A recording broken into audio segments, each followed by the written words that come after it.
If you would conduct roll call for us. Yes, ma'am. Ms. Heidi Hensley, Here.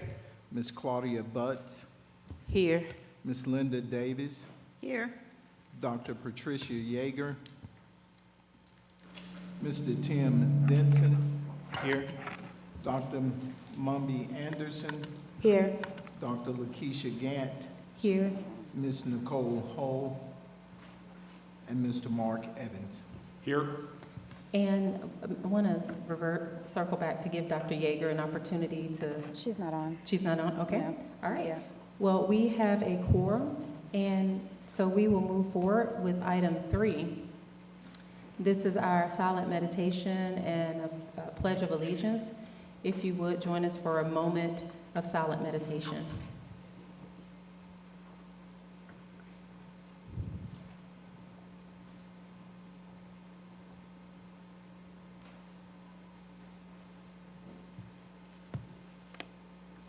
Thank you. If you are able, if you would stand and join us in saying the Pledge of Allegiance. I pledge allegiance to the flag of the United States of America and to the republic for which it stands, one nation, under God, indivisible, with liberty and justice for all.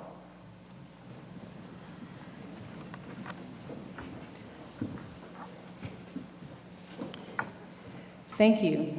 We'll move forward to item 4. These are our district recognitions and awards. Dr. Hooker.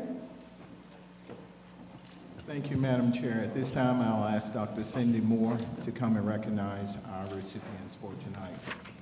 Thank you, Dr. Hooker, and good evening, Dr. Gant, board members.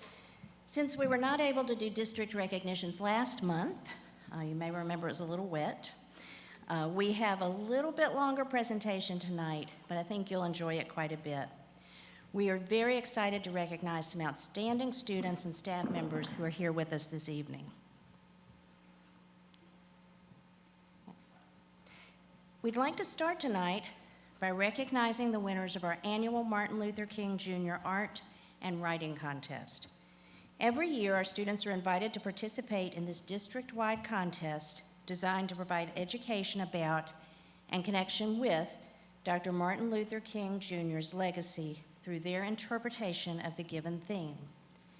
We were thrilled to receive a record number of entries in this year's contest and were inspired by all of our students' wonderful written and visual work under the theme of King's Kindness in Action.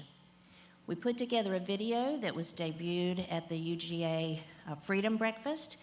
Many of you saw that, but this is our debut to the Athens community. It's very short, so we'd like to play it for everyone now.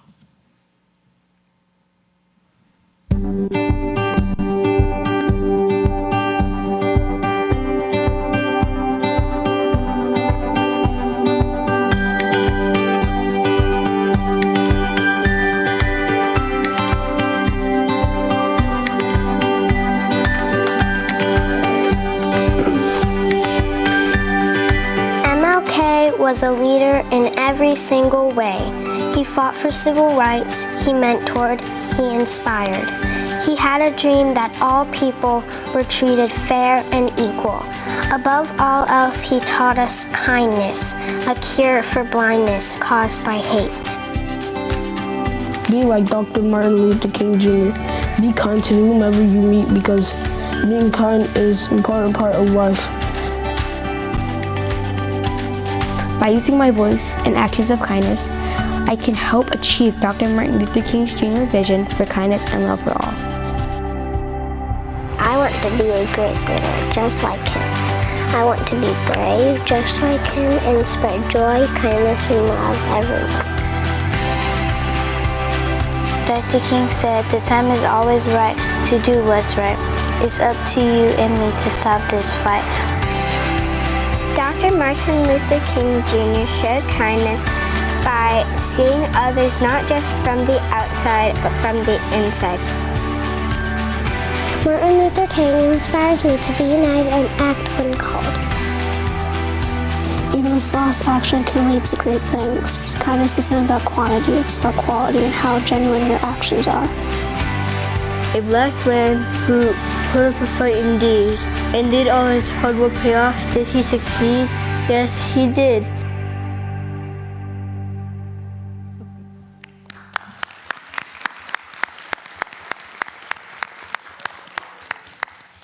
Tonight, we are recognizing 19 of those students who are awarded first, second, or third place in their respective categories, split up between age groups, and we're proud to be joined by many of them and their families tonight.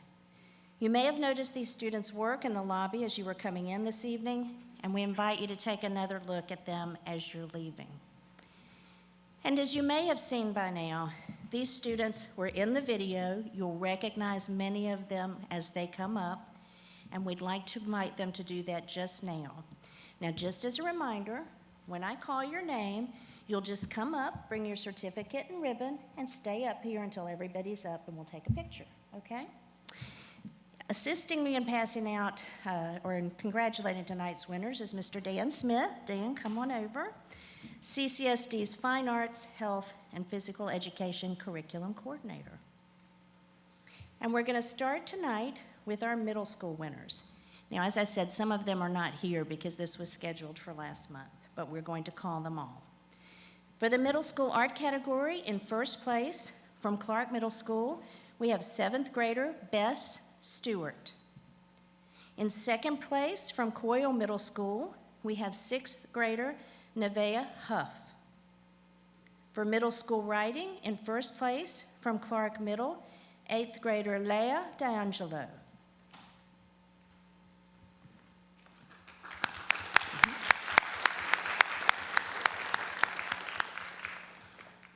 And in second place from Coyle Middle School, 8th grader Yamalith Trigueros.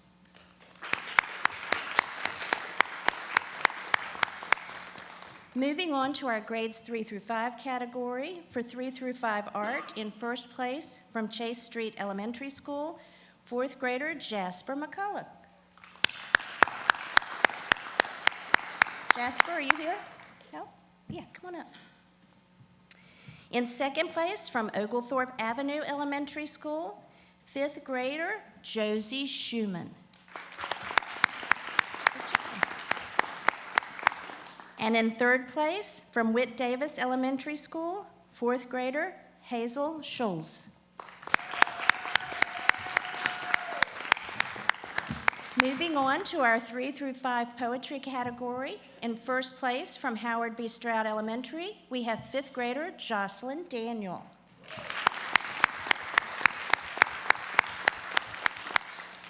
In second place from Timothy Road Elementary, 4th grader Paul Thrill. And in third place from Whit Davis Elementary, 3rd grader Kyle DeMott.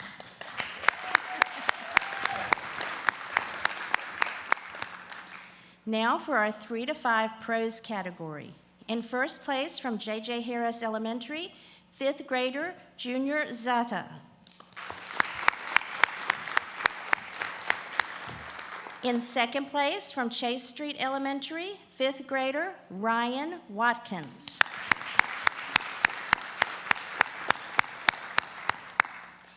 And in third place from Winterville Elementary, 3rd grader Mackenzie Good.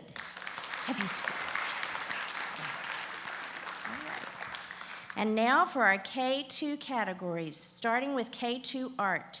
In first place from Timothy Road Elementary, 1st grader Rohan Jan.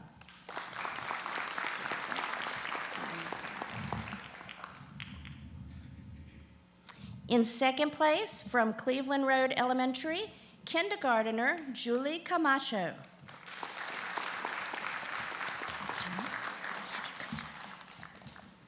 And in third place from Gaines Elementary, 1st grader Jewel Youngblood. And finally, our K2 writing winners. In first place from Chase Street Elementary, 2nd grader Emma Call. In second place from Barnett Shoals Elementary, 2nd grader Amalia Salzman. And in third place from Cleveland Road Elementary, 2nd grader Nafa Thaw. Let's move into the middle. And let's ask the board members to move down here if you're able, because this is a moment to celebrate. So if you're able to come down, please do, and we'll take a picture with you in just a moment. Smile. Hang on just a second. Hang back just a second. Let's get one of them first. Okay.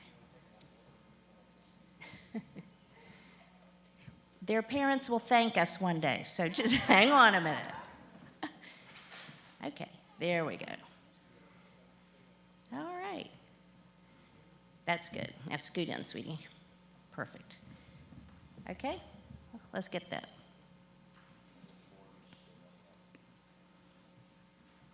Okay, take a picture of them first, please. Everybody looking here. Smile. All right, okay, now you all come up and just around the back of them.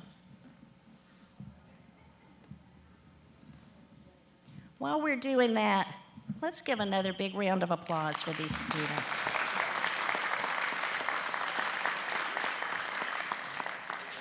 Scoot in a little, Miss Davis. There we perfect. That's perfect. Smile. Thank you. You may go back to your seats.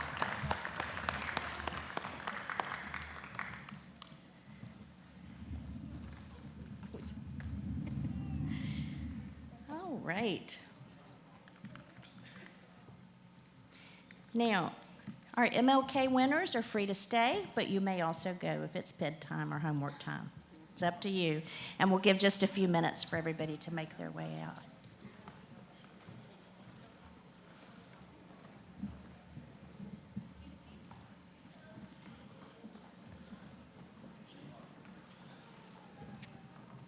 Thank you all for coming.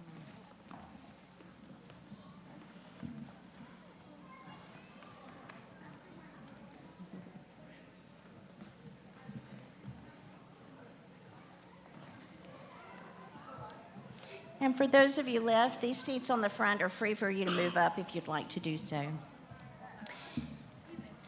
Next,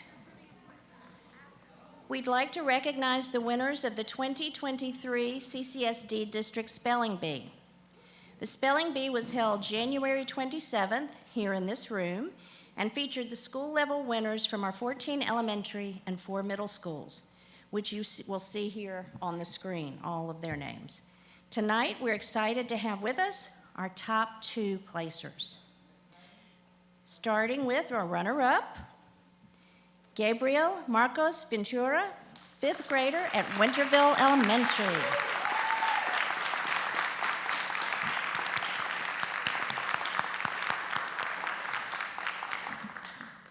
And now, we're going to give it up for our winner, Andreas Dillis, 8th grader at Clark Middle.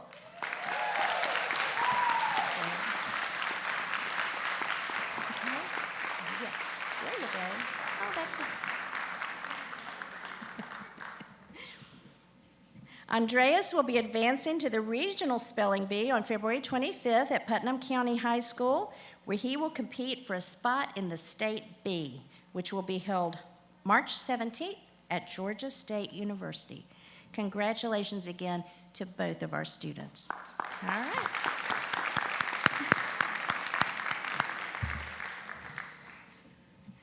I'm going to tell you, I'm going to predict this now. I believe Gabriel is a future politician. A filmmaker, there you go. Let's give both of our students a big round of applause. And you all are also welcome to stay, but you may also leave with your families if you'd like. It's up to you. All right, now we'd like to turn our attention to our Employees of the Month for the months of January and February, starting with January's Employee of the Month. Ms. April Kelly from Fowler Drive Elementary. Ms. Kelly, if you'll make your way up.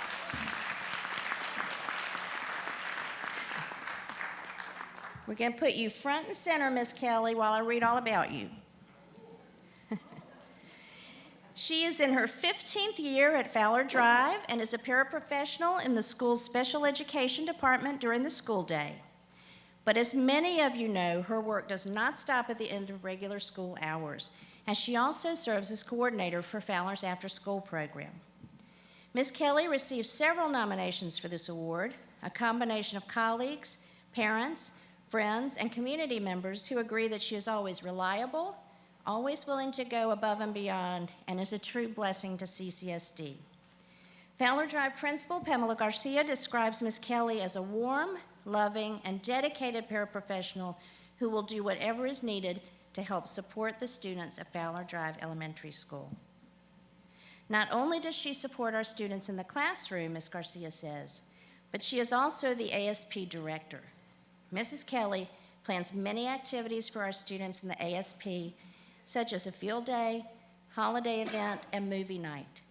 She also spoils the staff here by cooking many treats for us throughout the year. Fowler Drive is lucky to have such a dedicated person on our team. We love Mrs. Kelly. One of Ms. Kelly's coworkers described her as literally the most helpful and willing staff member in the school.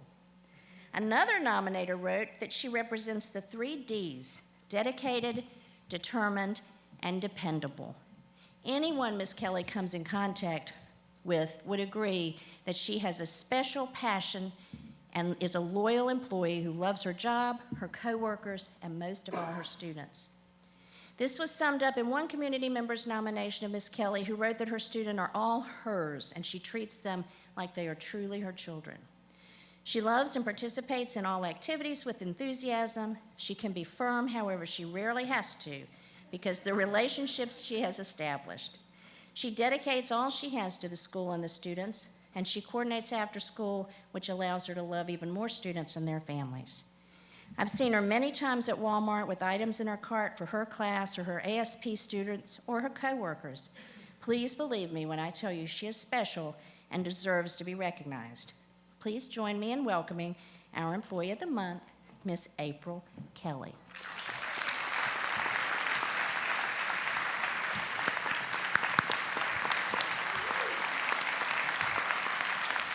Now, if Miss Kelly has family members that would like to come up for a picture, you may do so, please. And this is your bag of prizes. It's very heavy, and it's filled with things from the Athens Area Chamber of Commerce. Come on up.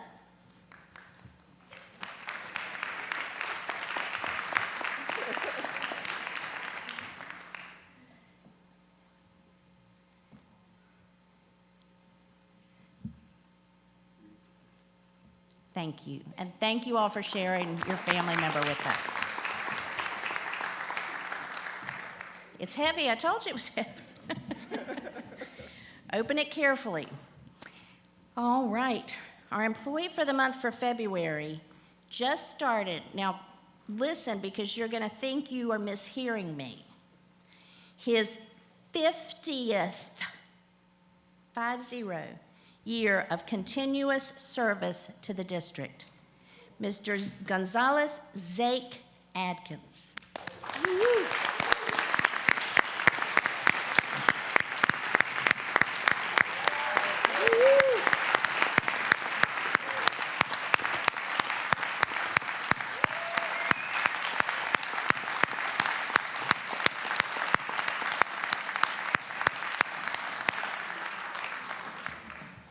Mr. Zake works with our plant services team in the warehouse and is now, as plant services director Mark Bailey puts it, in his 50th year of organized, on-time, reliable service, delivering foods and consumables to our school. He always has a smile to share and good words for those who engage him. Mr. Zake, who started full-time work at CCSD on February 6, 1974, delivers supplies and is well known throughout the district, especially by the people who work at our school's front desks, in the administrative offices, and in our cafeterias. In nominating him, his colleague Tracy Whitlock wrote that Mr. Zake does and has done a little bit of everything when it comes to the warehouse. Is that true? Yeah. From receiving, sorting, and checking in to making the normal everyday deliveries so that the schools can have their supplies as quickly as possible. He also hauls various types of school district equipment on field trips for groups like band and football teams and JROTC. Ms. Wiltlock continues, everyone knows they can count on Zake, no matter if it means working late nights or on the weekends, and sometimes it's been both back to back. But no matter what, Zake is there. For the past 10 years, I've had the pleasure of working closely with Mr. Zake, and after all that time, I will say that he isn't just my coworker, he is part of my family. Please join me again in welcoming and thanking our Employee of the Month for February, Mr. Zake Atkins.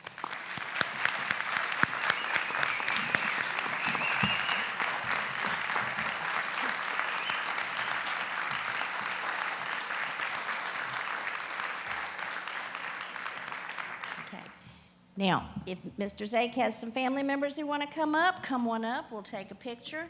And you get somebody to help you carry that, because we don't need you out of work tomorrow. I don't want to be the reason you took your first day off, okay? Oh, look at that.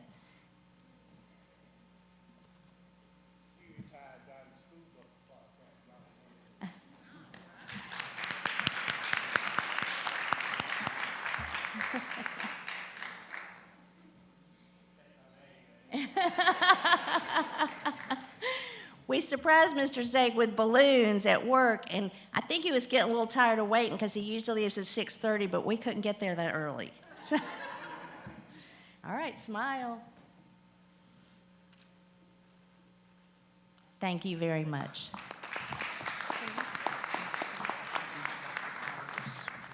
And watch your step.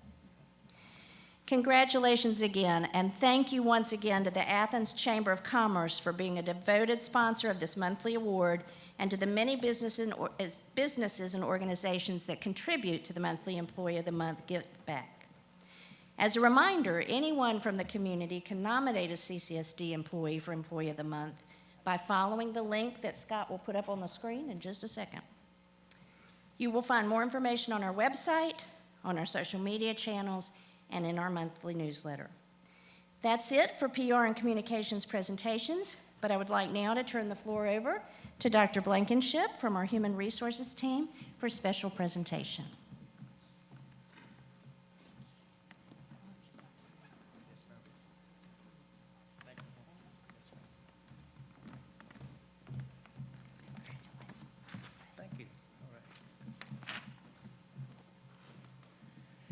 Good evening, Board. Last month, the Board approved a revision to our professional personnel leave and absences policy, which would allow us to begin to provide a sick leave payout at resignation or retirement to employees with 10 or more years of service and who are not eligible for teachers' retirement system benefits. We are pleased tonight to present our first of these payouts to Ms. Bertha Towns. Ms. Towns is here. I would love for you to come join me.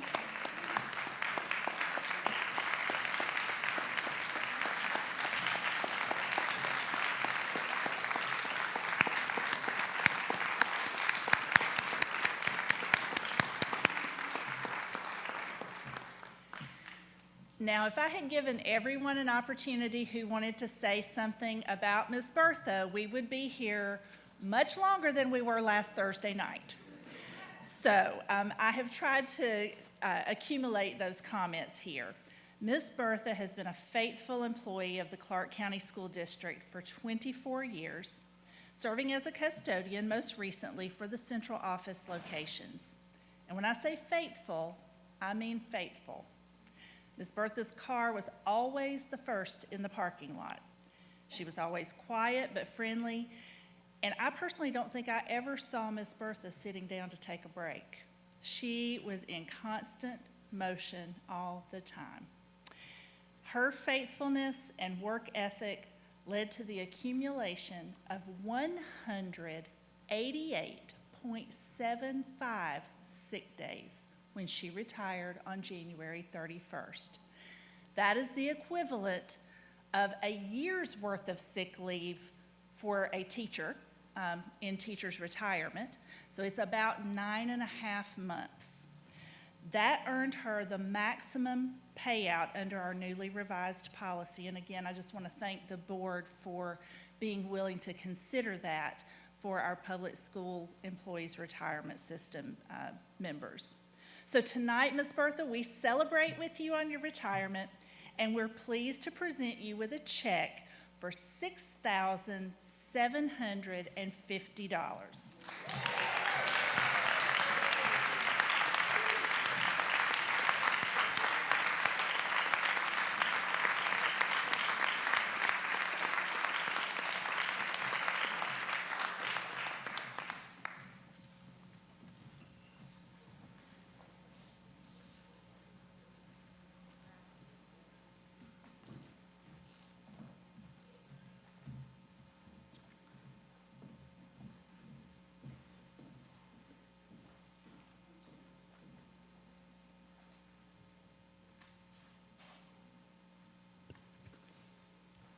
Does that conclude our recognitions for tonight? Okay.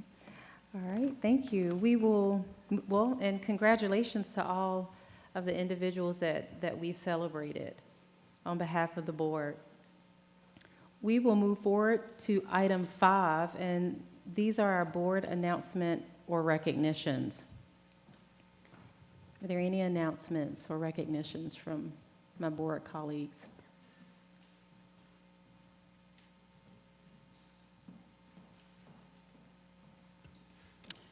Okay. All right. We are going to move forward to item 6, and this is public comment. We have a list here. I will call your names. A couple of reminders that you will well, first, thank you for your public comment. You will have up to 3 minutes for your public comment, and name calling and personal attacks will not be tolerated. And so we are going to begin item 6 of our public comments with Eric Deloach.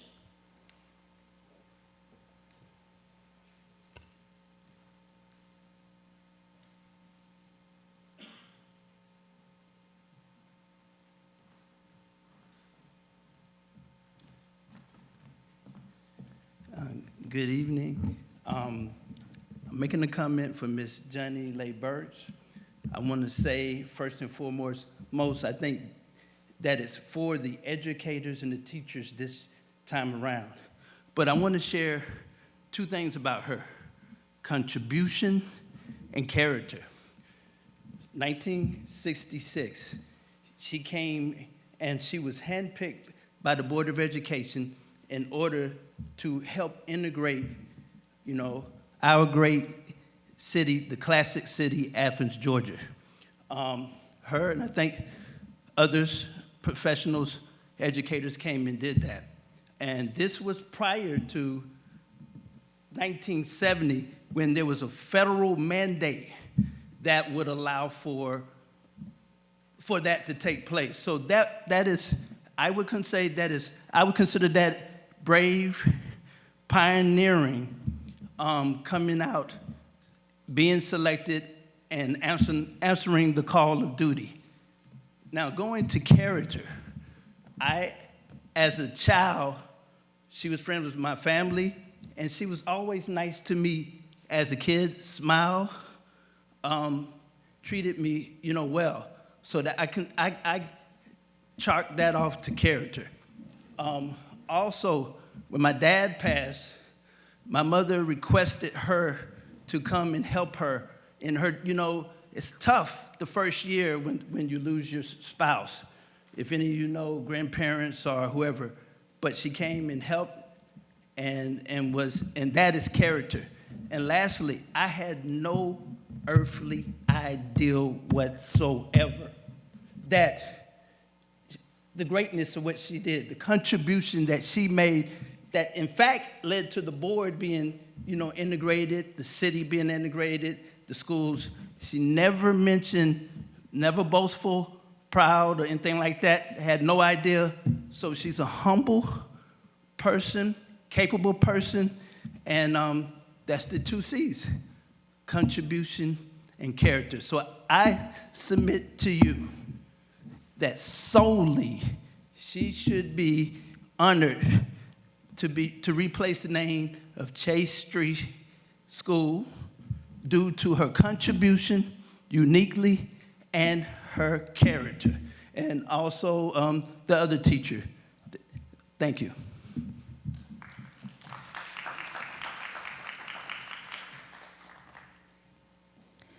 Thank you.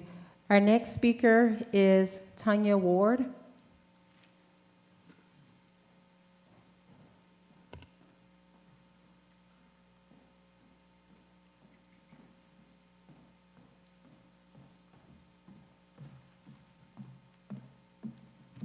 Good evening. I didn't know I would be up here so soon. My name is Tanya Ward.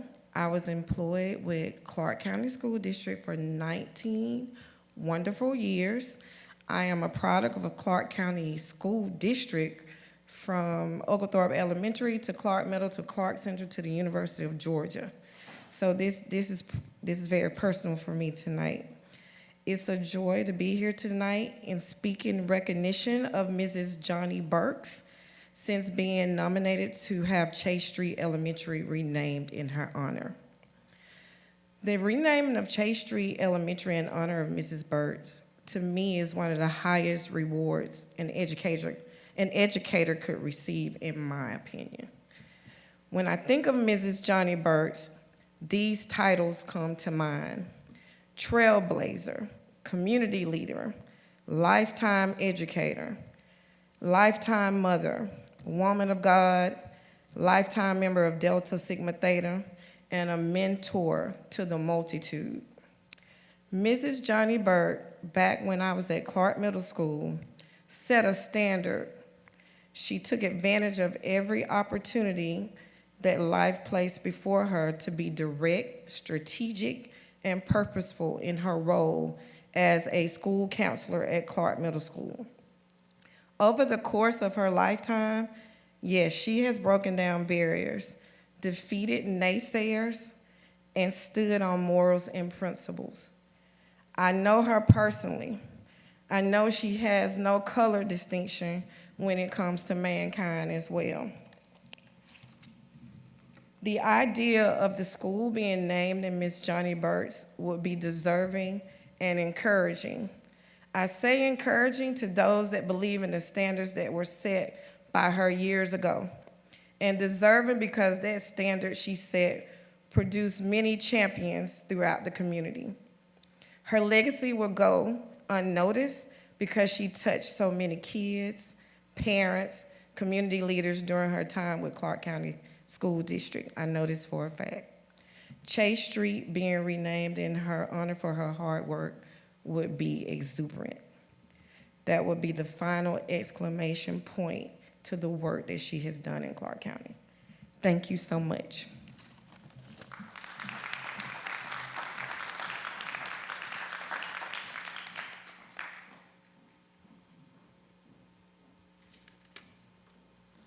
Our next speaker is Diana Rayson.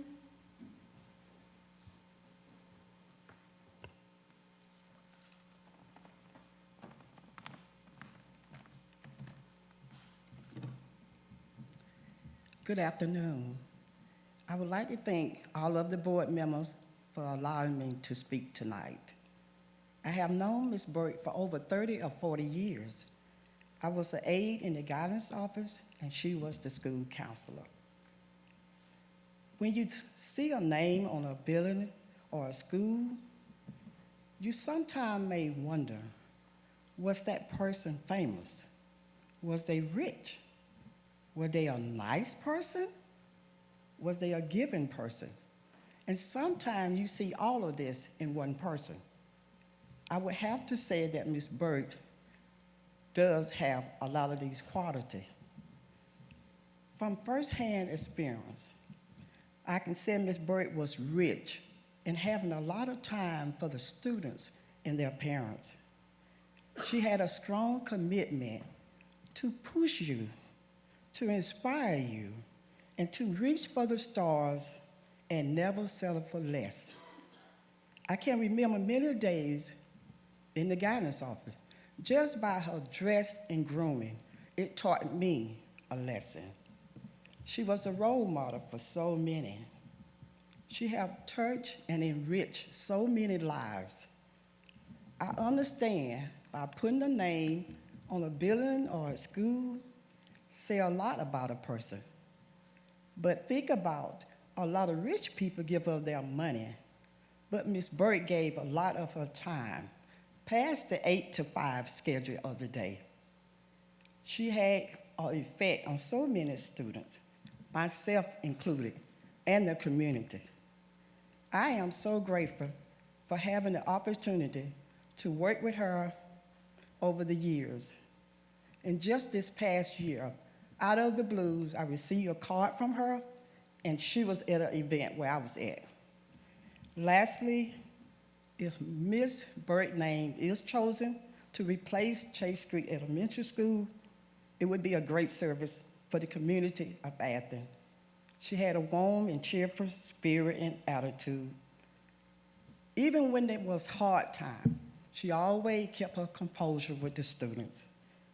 Miss Burke loved people and tried to lift the spirit of those around her. She gave her time way beyond what was due. She represented the school district in an exemplary way. So me, as being a student coming up in the school system and noticing Miss Burke's character, one day I had hoped to be just like her. So I do hope that you rename the school Chase Street Elementary School to Johnny Burke Elementary School. Thank you.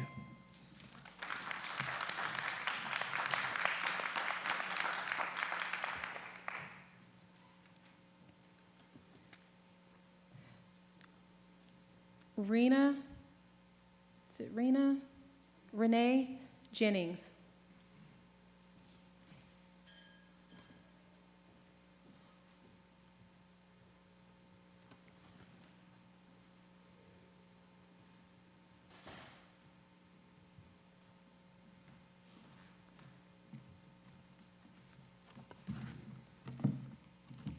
Good afternoon.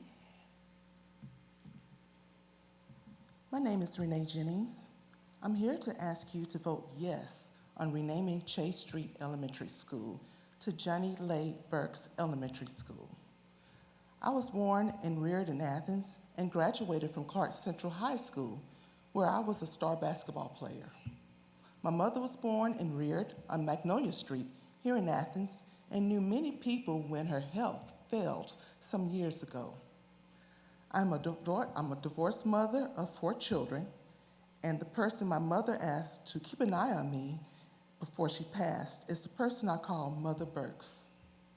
She has done that, and today I am the proud mother of 2 high school graduates, one now a freshman at Fort Valley State University, my youngest a 9th grade student at Clark Central High School. Ms. Burks has been with us every step. Superintendent Wood and the 1966 Board of Education already selected and approved Mother Burks to be the first colored teacher to join the Chase Street School faculty. The other colored adults there were cafeteria workers and custodians. The 1966 Board of Education approved the renaming 57 years ago. Please vote yes, rename the school on Chase Street to Johnny Lay Burks Elementary School. Complete history, please. Thank you.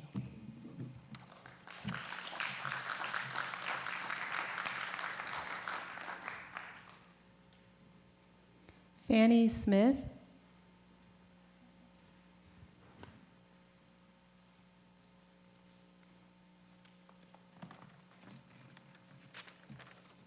Good evening. I am proud to stand this evening in support of the renaming of Chase Elementary for my dear friend and church member, Johnny Burks. I have known Sister Burks all of my life, and as the 3 generations of students from my family who have been attending school. Each of those generations have been touched by her. Some time ago, her sister gave me a program from my father's church, dated from 1944. The guest speaker on that program was her mother. So both her mother and father were educators and have been recognized in Barrow County School District. So think about in recognizing her. She's the real thing. She is a woman of integrity, of great faith, and also great works. She is loving, kind, empathetic, encouraging, wise, assertive, gracious, gifted communicator. Can I say more? Yes. She is a great mentor to both children and parents, and to the adults she has worked with throughout the school district and our community. She is quite determined. She is the ultimate role model, and she is a lady of grace. She has great leadership skills. She's innovative, creative, hardworking. And she has done and continue to do that not only as an employee of this school district, but as a retired member. She didn't stop working. She just began to work and to be involved and continue to be involved. She didn't mark off her exits until the day of her retirement. She was getting ready to do even more and always smiling and wanting to do more. She had that combination of placing herself in the other person's shoes, empathetic, but she also knew that the students had to be taught to be accountable. So she really matched that well with her glowing personality and wonderful smile. Thank you. Thank you.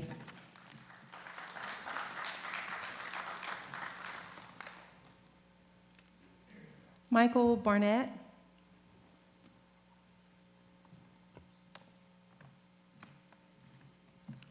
Good evening, board and guests here tonight. I'm here to speak in reference to the renaming of Chase Street School to Johnny Lay Burke School. I'm speaking from firsthand experience with Mrs. Burks. In 1965, I was in her 5th grade class, and it was an inspiration to be a part of that class. She wanted everybody to be successful. I can remember times when the class wouldn't do so well on tests and et cetera, and her way of dealing with that, you can be better. She taught value to kids, and it's been an honor for me to have gone through that path with Mrs. Burke, and she keeps up with the students. And I had the privilege to have the opportunity to attend the 50th celebration of this continuing event. But I will say this: character, trustworthiness, that's Mrs. Burke. And to name a school out of someone with those characteristics, you feel good dropping your children off at that school if they walk in and read the plaque underneath the scripture of her explaining why she was nominated. It says a lot. But I want to cover one thing. I've had the opportunity to be first before. And to be first during that time in which she was first, there are a lot of sleepless nights. You're always trying to understand, and you're testing your own ability. Am I doing the right thing? A lot of sleepless hours, no one ever have been explained by Ms. Burke that you're testing your own ability. You're testing your own character. And in order to do that, it's a tremendous amount of pressure. And you really don't have a lot of friends because you're afraid of the right decisions might not be made, but in the end, she made a lot of good decisions. And therefore, I recommend the board to rename Chase Street School to Johnny Lay Burks. Thank you so much, and it was an honor to be here today to represent Mrs. Burks. Thank you.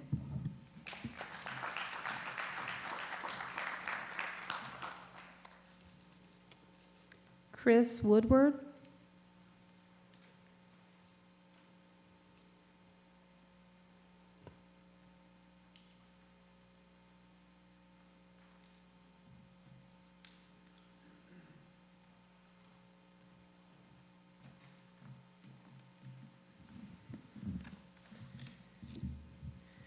Good evening. I'm disappointed in the board's decision to resurrect and pass policy IKBB, Divisive Concepts Complaint Resolution Process. One of the prevailing arguments made at the time was that failing to pass the resolution put CCSD into the potential position to lose state funding. In passing the policy, though, CCSD aligned itself with a law that threatens to strip away up to 10% QBE if a parent complains about a teacher or school and the state finds that CCSD does not act in a punitive enough manner. Make no qualms, the Divisive Concept Bill is intended to quash discussions of racial inequity. The Divisive Concepts Bill is the legislative equivalent of a White Lives Matter rally, and CCSD signed on to ensure compliance. One of the first provisions in the law is that teachers cannot acknowledge that the United States or Georgia are systematically racist. No evidence of this is presented. Further, anyone who studied history will acknowledge that both were systematically racist. We know of slavery, we know of Jim Crow laws, not to even touch on monetary and landholding laws that were codified to benefit white families and have repercussions that carry through today. That's just to name a few. On what date does systematic racism end? And through what action or movement? I don't know the answer, and the state law gives no answer. But if I speak to it incorrectly, I risk a punitive response by CCSD. And if CCSD does not effectively punish me for angering a parent and speaking to this issue, then the district runs the risk of losing a portion of state funding. Additionally, the new state law defines racial stereotyping as ascribing privileges or status to an individual based on race, stating this is illegal. This suggests to me that as an educator, acknowledging white privilege is now against the law. Does that also mean that attempts to end racial disproportionality in performance and behavior data, part of our work as educators, are against the provisions of the bill? Instead of continuing to list concerns with the bill, I want to focus on CCSD.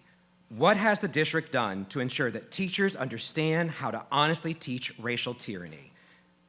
What has the district done to ensure that systematic discrimination isn't covered up for fear of running afoul of white fragility? As a teacher, I genuinely do not know what Clark County has done to address any of these concerns. To my knowledge, there has been no equivalent of a style guide for teachers offering safe passage on how to speak to systems of privilege and oppression. Without direction, teachers are likely to avoid the topic or to speak only about the busted and manipulated systems of the past. In its silence, CCSD has failed to offer leadership to teachers on this critical issue.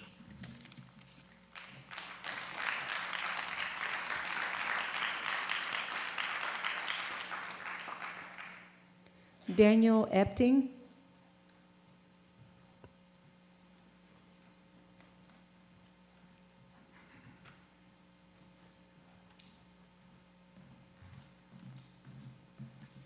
Good evening. I'm Daniel Epting, class of 1997, Clark Central, best class ever. I'd like to speak in terms of my opposition to renaming the school. At this point, we've got our top hire. We've got a new superintendent. When we make a top hire, we support why we brought them on board, for their experience, their knowledge, and what they bring to our communities. And we do that for about a year to 2 years to make sure that they can bring their flavor and help us succeed. We've just gotten through 100 days, and Dr. Hooker is to announce tomorrow his ideas and his plans for rolling forward. That would be in tandem with the consultants that you all have hired and on how we support the students for the future. Looking forward to that and how we can all digest it. He got that plan from from town halls and on-the-job experience for the last 100 days. I attended 4 of those 6 town halls, Rock Springs, Nellie B, New Grove, and Pinewood, and I didn't say a word at a single one of them because I wanted to hear what those communities had to say. I wanted to hear the concerns from the people, of the parents, of the teachers, of the citizens of Athens-Clarke County. And I heard things about drugs, gangs, food insecurities, homeless student population, support needs from teachers, job skills and work opportunities from both graduates and local businesses that attended. I did not hear an issue about school names. Dr. Hooker responded respectfully with student-focused answers, student-first athletes, partnerships within the community, see something, say something initiative, mentor partnerships. Instead of this, he's responding to this board's request to quote these costs. Along with his time, there's PR, legal, finance, the board, and the staff. I asked to not move forward on renaming the schools and to focus on supporting our amazing opportunity with our new superintendents. I close with an alternate idea that is equal to or not less than the estimated $150,000 per school to rename. How do we grow heroes? We show heroes. We will do this more to honor local civil rights leaders in education with life-size statues at every pre-integration school, using local artists, students, and hallowed grounds of education. Athens, named after an ancient city of education, could continue to allow the Burkes, the Lays, the Holstons, the Woods, the Allens, the Davises, to welcome all of our children, Native, Black, white, Hispanic, Asian, to our schools, as they did during their tenure, more deeply and consistently than their names will be as their names will be walked past and as they enter schools that will be lost to the masses, such as the Chases, the Barrows, the Whiteheads, the Oglethorpes, the Davises, the Hillsmans, and last but not least, Clark. Thank you.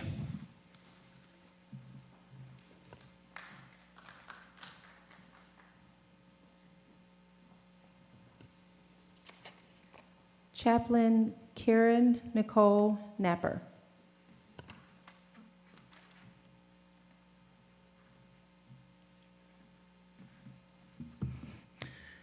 Thank you.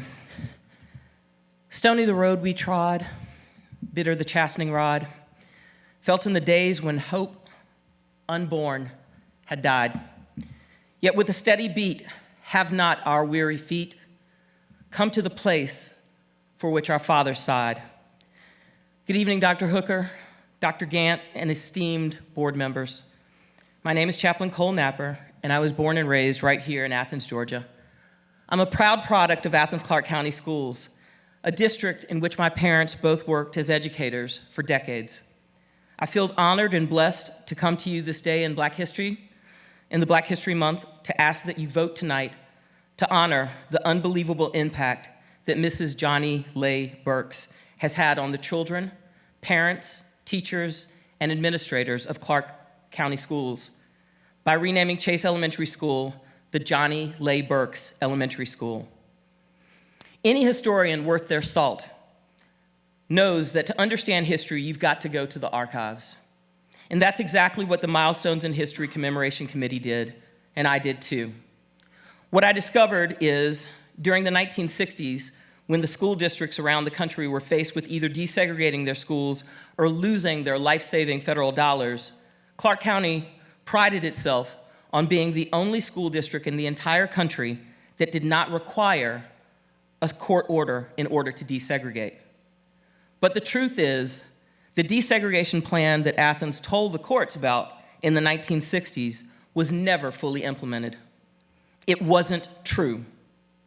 Last month when I stood before this body, I told you that the truth matters, that the history that we tell ourselves about ourselves matters. Chase Street Elementary was actually the second placement for Mrs. Burks. It was Alps Road Elementary School that Mrs. Burks was first assigned to. But when 20-something-year-old Mrs. Burks showed up for the first day of school, the Jim Crow principal there told her that there was no room for her in that school. Tears come to my eyes when I think of the Jim Crow racism that this fine, esteemed, highly intelligent Black woman had to endure when all she wanted to do was to teach this community's children. Thanks to those blows that Mrs. Burks took, I never had to experience that type of racism and bigotry when I was a student in Clark County schools. This is a debt that I can never repay to Mrs. Burks, but you can. Tonight, with your vote, you can honor Mrs. Burks for all those blows that she took, all of the pain and humiliation that doesn't show up in the history books or in the archives that was served up to her as she became the only African-American teacher at Chase Street in 1966. In 2023, in the strongest possible terms, I urge this board to finally give honor and acknowledge this trailblazer by renaming the school the Johnny Leigh Burks Elementary School. Thank you.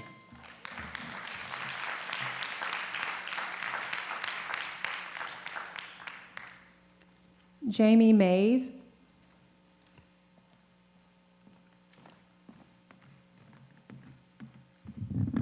Hey, y'all.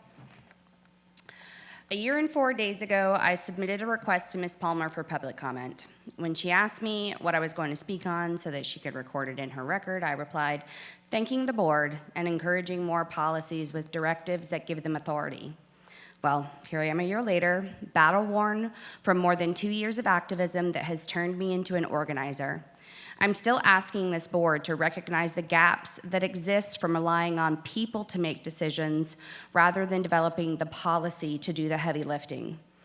I spoke to a former district administrator recently about an incident that happened to me in December. While I don't intend to go into the details about this incident tonight, this incident involved a police report being filed against me by an employee of this school district. It involved two of the highest-ranking Clark County School District police officers using their positions of power and authority to execute a trespass warning to me at my home without putting any effort toward actually gathering evidence to support the claims against me. There were specific details that were entirely untrue, details that would have been easily ruled as false if only they had been actually investigated by this department. Even a simple phone call could have cleared things up, but instead, because there is no specific policy that holds this department to a standard as it relates to interactions with parents, these officers were used as a weapon of intimidation, negatively influenced by a person in a position of power within this school district. The former administrator that I spoke with told me that under their leadership, those officers would have come to check in first before they went to someone's home, that this wouldn't have happened when they were in charge. It seemed clear to me that this is a perfect example of people versus policy. People come and go, but policy stays. When the only thing that holds a system in place is the will of a person in leadership, what happens to this system when that person isn't leading there anymore? What if all the work that is being done by Dr. Hooker is not codified by policy? Dr. Hooker won't be able to be superintendent forever, and I'm grateful for what he's done so far. I'm eager to hear about his 100-day report, and I was so encouraged to hear the news out of Oglethorpe Avenue this week. I have trust in Dr. Hooker to handle this. But you must roll your sleeves up and do the messy and uncomfortable work so that the policy is put into place with standards and directives so that no matter who the person is at the top of this district, the policy is what drives our district forward. The policy is what will liberate us. That's where your power lies. Thank you.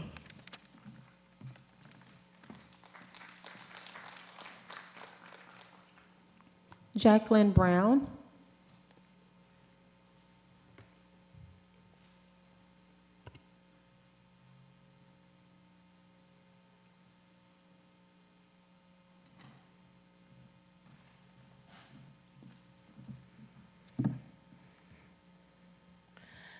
To dream the impossible dream, to fight the unbeatable foe, to bear with unbearable sorrow, and to run where the brave dare not go, to right the unrightable wrong, and to love pure and chase from afar, to try when your arms are too weary, to reach the unreachable star. This is my quest to follow that star, no matter how hopeless, no matter how far, to fight for the right without question or pause, to be willing to march into hell for that heavenly cause.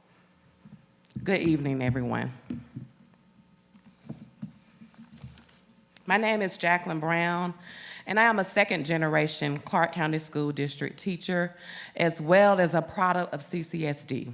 I graduated from Clark Central in 1996, the best year. I also attended Whitehead Road Elementary, Bernie Harris Lyons Middle School, as well as Clark Middle School. As a preteen, I was taught values and morals and visited the home of this individual on many occasions. This individual instilled and inspired me to be the educator that I am today. At Clark Middle, she was a beacon of light and comfort for me.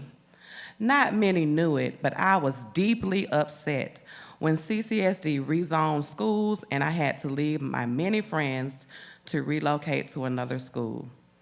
This individual made my transition much easier as a counselor in the building.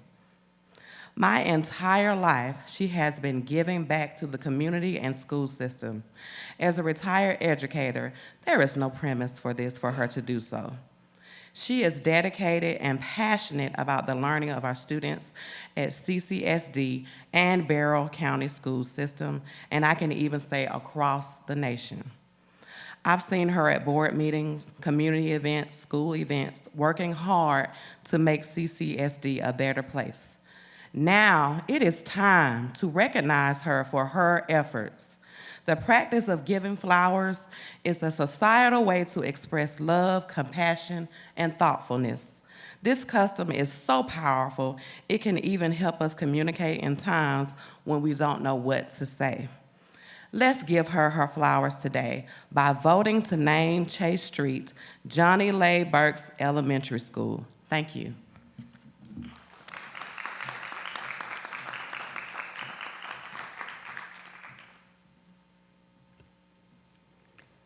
Tawana Maddox.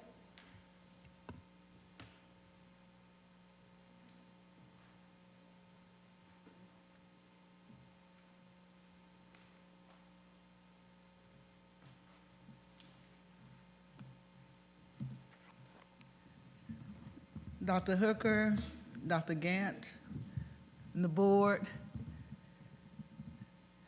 I'm still at the chaplain. I'm still at your speech, and thinking about how brave Ms. Holston and I always call her Dr. Burks, Dr. Burks, how brave they were to take those steps. And because of them, I am. Because of them, you are. When I left the board on December the 15th, I was very excited to leave with that nomination being made for these ladies the schools to be renamed in these ladies' names. I know both of these women, and not because they are always out there bragging about what they've done, but it's because that's who they are. And I didn't have them as a teacher, but I've seen them and been around them in a lot of community events. And that grace that they talk about, I try to emulate that grace. And I just ask that you remember, those of you who are on the board on December the 15th, that we had made a unanimous decision that we would pass this renaming through.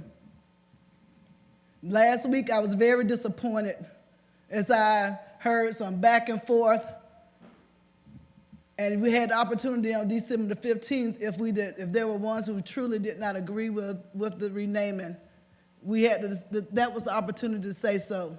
But not to put that out there, I think it would be very disrespectful if we renege on that tonight. So I'm asking you to please, as one of the little students stated, Dr. King stated, the time is always right to do the right thing. And we need more buildings named. And it's not just about the buildings being named, but then we need to go a step further into some conversations that we had but kind of died, and then we need to find ways to integrate that history into our Athens history. Because I was happy to see two of my classmates, Eric DeLoach and Tanya Ward, and Tanya and I are from the best class, the class of '87. Clark Central Cedar Shows, but we went to Bernie Harris together. So I'm just saying, please do the right thing. Thank you.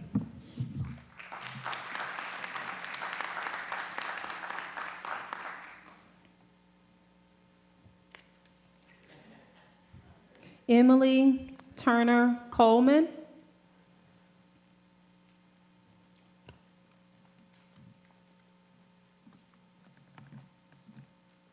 Good evening. I am Emily Turner Coleman of District 7. I have been a substitute teacher at Apps Road Elementary School and Chase Street Elementary School, both fine schools. I am a product of segregated schools, East Athens Elementary School and College Avenue Elementary School, and Lyons Junior High School, and integrated schools, Clark Middle School and Clark Central High School. Mrs. Burks has had a tremendous impact with students at both East Athens Elementary School and Clark Middle School. I stand tonight to support an email that my husband and I sent to all board members on Thursday, December the 29th, 2022 at 1:59 p.m. I will read it now. Dear Clark County Board of Education members, this email is to inform you that we fully support renaming Apps Road Elementary School and Chase Elementary School after the two African American teachers that integrated the schools in the 60s. Renaming the schools will acknowledge history in Clark County for all races, We support the new names Betty Henderson Hostin Elementary School and Johnny Leigh Burks Elementary School. Sincerely, Benny and Emily Coleman III. Please vote yes. Thank you.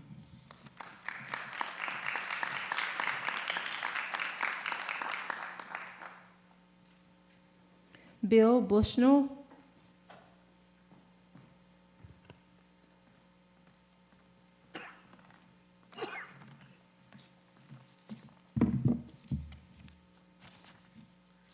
I need 3 hours. Just joking. Mr. Superintendent, Madam Chairman, and members of the board, my name is Bill Bushnell. I've been a lawyer for 52 plus years, and I've learned to deal with facts, issues, and decisions as part of my work. The Constitution says all people are created equal. We know in society that isn't always the case.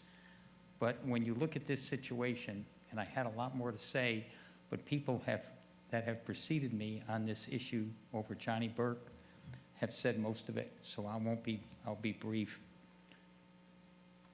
I was first experienced as a college student with integration as a senior at the Citadel when the decision was made to integrate the Citadel as a school. One black student was brought forward. Those people had to be brave and courageous just by what they had to participate in. But even more so, I learned that that person had to have a protector. The protector was a dear friend of mine who mentored, monitored the activity. The Citadel, especially the first year, was a tough year. You had to go through a lot of harassment just because you were there. And I was a Yankee from Connecticut, and they didn't want me in the South any more than I wanted to be there when I had to do their little chores every night. But that system, to somebody that was alone, we had 1,800 students. Only one was black, and his name was Foster, Charlie Foster. I fortunately got to know him through my friend Bill Riggs, who was his company commander, and explained to me that he needed to be helped and protected, but not coddled, because that wasn't the system. It takes a lot of guts, not only to be the student, but also to be the protector. When you look at the situation, I'm not a native of Athens. I got here to law school in 1967 after I graduated from the Citadel. And race relations at that time were being blended in integration. Brown versus Board of Education took a while to rise up. And only recently, in the last 2 years, have I come to know Johnny Burke. Your job is facts, and you've heard many of those tonight, issues. The issue is, are you going to rename the school or not? and then your decision. To honor somebody like Ms. Burke would be a good decision. The times during that period, as I witnessed, were difficult. The idea of somebody being transferred into a place where they were not welcomed by the teachers, by the staff, it was a black-white situation. A lot of people personally don't have an issue with that, and I'd like to think I don't. I believe in the Constitution where equal rights are there. Johnny would be a good vote for this board to say, you're in. Thank you.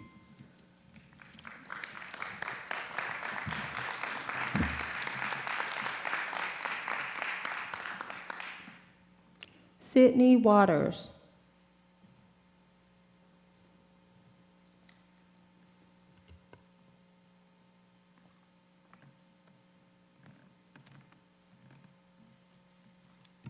Good evening, Dr. Hooker, Dr. Gant, and board members.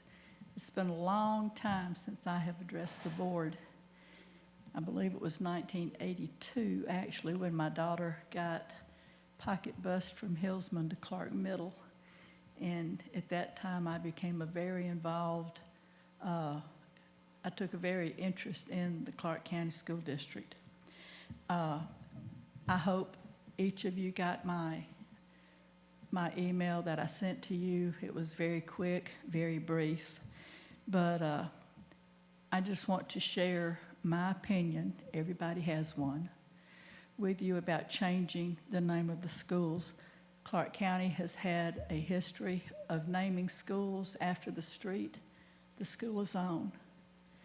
When I was a board member, I made the motion to name the buildings of Cedar Shoals after people who had served 27 to 30 years at Cedar Shoals and had made a definite contribution not only to the school but to the community.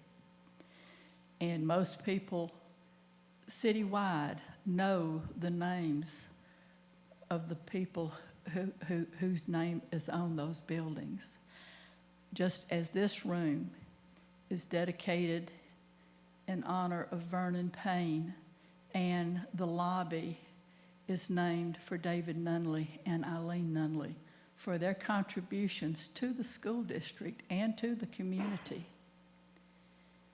I believe likewise, and I mean no disrespect to these two women who have been nominated at all, but I believe it's far more appropriate to name the library, the counseling office, something within each school to name after these people. Not only were these two women a first, there were many at that same time. And as African Americans were moved into white schools, likewise, whites were moved into the black schools. And it took all these people to bring this necessary change to Clark County. I have lived here for 46 years.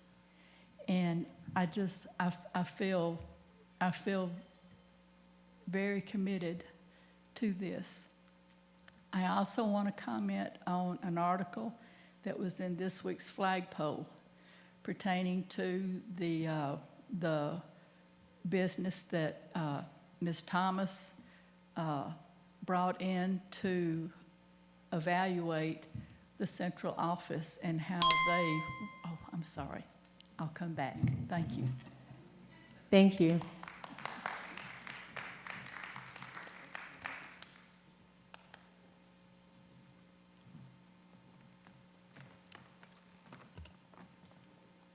Susie Mojuk.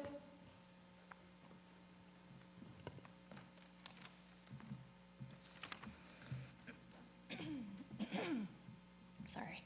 Hello, I'm Susie Mojuk. I have 3 kids in CCSD, and I'm currently on the Clark Middle PTA and Clark Middle LSGT. I have 2 topics to speak on tonight. First, all 3 of our kids attended Chase Street Elementary. Our whole family and many of our friends fully support the name change of Chase and Alps, and every penny spent to do so, to celebrate the brave women who helped to integrate Athens schools. We asked our kids their feelings on the name change. They shared that changing the name would not take away the positive experiences they had there, and that they would be proud for their school's name to be connected with something more important than the street on which it's located. Second, on a very different topic, I would like to request that the board look into the current CCSD ruling that excludes sixth graders from participating on middle school sports teams. As far as I can tell in the research I've done, the current reason for excluding sixth graders is that they cannot handle the change to a new school with changing classes and new people, and that adding team sports to their schedule would be too overwhelming. Here are my questions regarding that ruling. First, where's the evidence to show that they can't handle it? It would seem that the support and community they find in team sports could actually help them ease into a new school with more confidence and sense of belonging. Having the sixth graders on teams with seventh and eighth graders could create a sense of a larger school community, not limited to just their daily classes. Mentorships could be created and friendships could be formed that make school feel more positive and inclusive. Secondly, do surrounding counties around Clark also exclude sixth graders from team sports? If not, why not? Do they see negative effects from sixth graders being included? Third, what if we gave these kids an extra year to learn a sport and be part of a team? All three of my kids have participated in team sports starting in 7th grade at Clark Middle. From what I can tell, many of the kids who participate in these sports have never played a team sport before, with the majority of these kids identifying as female. This inability to participate at younger ages could be due to a number of things like family finances or lack of access to transportation. Having this in our public schools starting in 6th grade could help reduce some of those roadblocks. Our kids would have an extra year to experience team sports in a supportive environment and connect with peers and other adults in the building focused on their success. Think of the possibilities this could provide for the rest of their time in school. Last, is cost an issue? I'm sure we can find the money to support adding this population of kids into something that could change their future school experience in a positive way. I would like to request that you, our school board, review this ruling this year and see if there's something that could change for our incoming 6th graders for the 2023-24 school year. Thanks.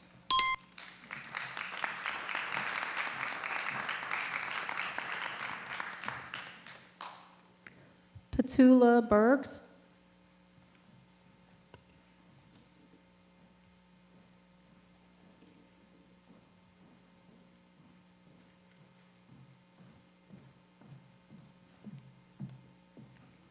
Good evening, and as you guessed, Johnny Burks is my mom. Tonight's vote is not about likes, dislikes, or popularity. Tonight's vote is about history, and not just Clark County School Board history, but our city's history. And a vote yes to changing the names of Chase Street Elementary School to Johnny Lay Burks Elementary School is history making. People have called my mother many things, from trailblazer to professional to some things not so nice. But when you're making history, that's par for the course. And Johnny Lay Burks was ready to stand the test of time. When she could have folded, she stood up straighter. When she could have left the fight for children, she leaned in. When things got tough, she remained consistent. She is truly our ancestors' wildest dream. For me, she's my mom, my first role model. While she began her career in education 60 years ago, she remains a forever student and an ardent and compassionate educator and community leader.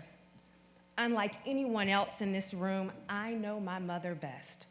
What you see publicly is who she is 365 days, 24 hours a day. She believes in her students, and there were times when I thought everyone was her student. I've watched her not just do a job, but she has fed, clothed, and sheltered. She is the epitome of going beyond the call of duty. When history called her to go, she went. She went and never looked back. Her calling was more than teaching.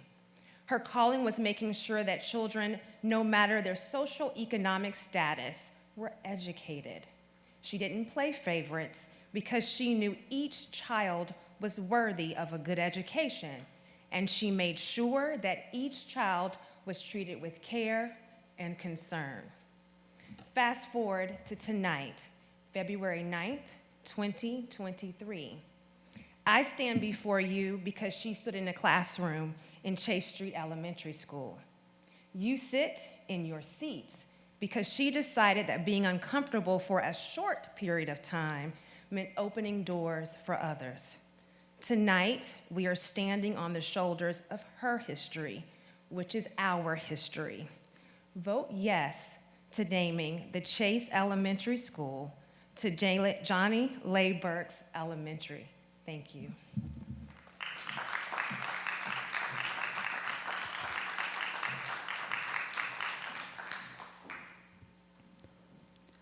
Linda Lloyd.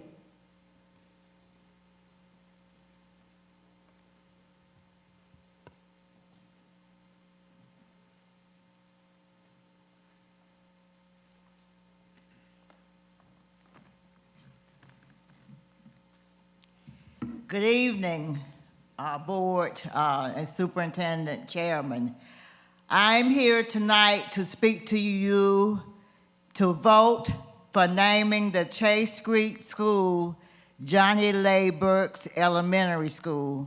And I want to tell you why. And this is personal for me too, because really as people came up here, tears came to my eyes. Because I can imagine in 1966, when Johnny integrated the Chase Street Elementary School, she was lonely. I know that loneliness. You know, when you are one of many and you are the only black or something, it's lonely because everybody looks at you, everybody expects you to make a mistake. But Johnny is a role model. And if we name that school, there will be minority students as well as all students who will look up there and they will learn and want to know what Johnny Lay Burks is about. And they will see a person of character. Let me tell you about Johnny Lay Burks. Now, most people have been talking about her in the school setting, but for me, about probably 15 years ago, she went to Dooley County. Dooley County is 150 miles from here. She went down there to my church to help me to start a youth program. And we started that youth program, and then I went on to get funding for 3 years from the school system to pull the after school. But Johnny also introduced me to her We Care curriculum program. You know, that was a program where we were helping the kids really learn to be positive, have positive self-esteem. So that's what Johnny is about. And even now, when I'm talking to Johnny on the telephone, we just really talk about what we still need to do and that kind of stuff. She says she's tired, but when I'm in the midst of, she's coming up with a new idea. Well, Linda, why don't we get some women we can mentor? And who do you think? And this, that, and the other. And then I find myself thinking, even a week after, about the conversation that Johnny and I had.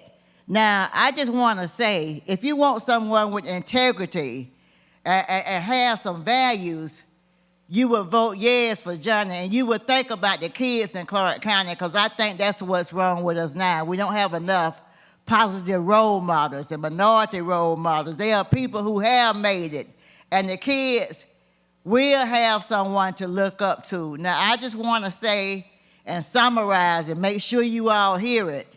Vote yes for Johnny Lay Burks Elementary, change from Chase Street Elementary. Thank you.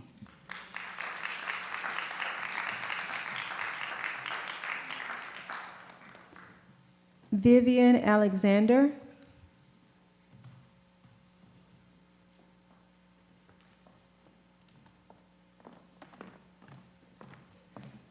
Good evening. As you already know, I'm Vivian Alexander. Coming to speak on behalf of renaming Chase Street Elementary School to Johnny Lay Burks Elementary School. I'm a product of Clark County. I'm a lifelong resident, and the last time I spoke at the board was after desegregation. and I spoke to the board after, as students coming to the board to speak on behalf of how desegregation was going. I'm requesting that you vote yes, because I feel that Ms. Burks contributes to the Athens community, her contribution to the Athens community and the Clark County school system have been outstanding and courageous. The job she accepted from Sam Woods to become one of the very first Black teachers and spokespersons for desegregation took dedication and courage that not everyone has. Facing challenges not only with outdated books, worn and damaged furniture, opposition from fellow educators, and also face-to-face opposition from hate groups as she was trying to bring peace and acceptance to the changes ahead. Ms. Burks accepted these challenges then and still continues to work, teach, and encourage students, as well as adults, to continue learning and striving for change. Ms. Burks is an inspiration. I've known her my entire life. I knew her mom and my mom were friends. She's the same person her mom was, a lady of grace, integrity. I can't think of anyone any better to have the school named for. People of past generations may know her contributions, but by renaming the school Johnny Leigh Burks Elementary School, it will hopefully let future and current generations be aware of her contributions with trying to end segregated schools and promote education. Please vote yes.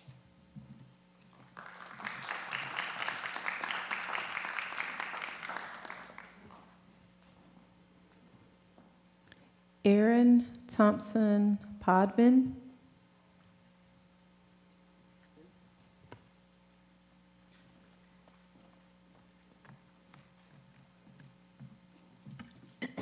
Hi, good evening, Superintendent, members of the board. My name is Aaron Thompson Podvin.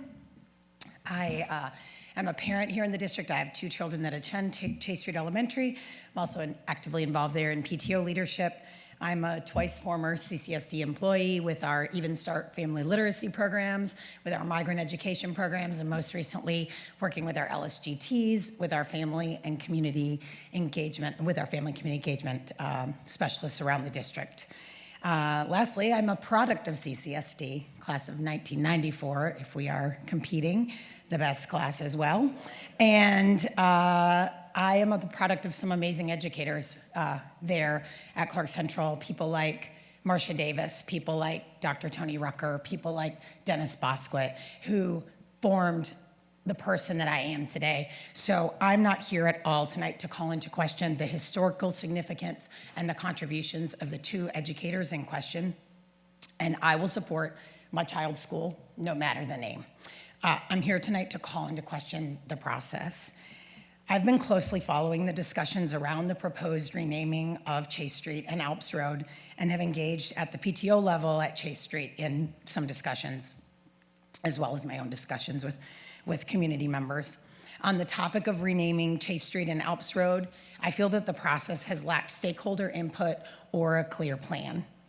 The first time our school community heard that the proposed name change was being considered was in an email from our principal when the wheels had already been set in motion.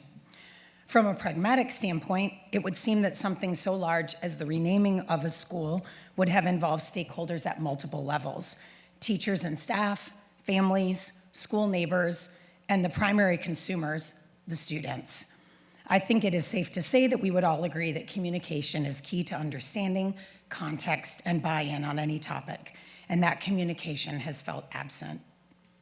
In the numerous conversations I've had with teachers and staff and families associated with Chase Street, not a single person has said that they oppose the name change. What people oppose is the approach that has been taken, the lack of stakeholder engagement from the outset, and a process that has not felt transparent. Anything worth doing, is worth doing thoroughly and with diligence. And the renaming of a school that has been in a community for decades and even 100 years is not something that should be done hastily. I believe processes and policies matter, and I would like to urge revisiting of the renaming process moving forward. Thank you.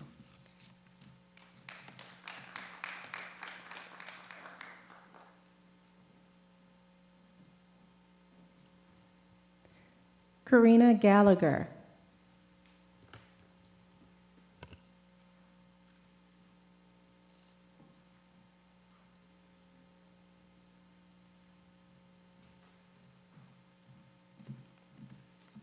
Hi. I'm coming for you to talk about the TAD. So on Tuesday, I went to the mayor and commission meeting, and they voted to table their vote on future land use, the future land use change and rezoning until February 21st. And they're granting an opportunity for community input. I really feel like when we had a discussion around TADs originally, it was rushed because the county decided to come to the school board at the last possible minute, saying that the school board needed to make a decision before Monday. That discussion was on Thursday. So this just feels like a lot more of the same thing, where the school board is being rushed to make a decision on something because someone else forgot to communicate or make a really good plan.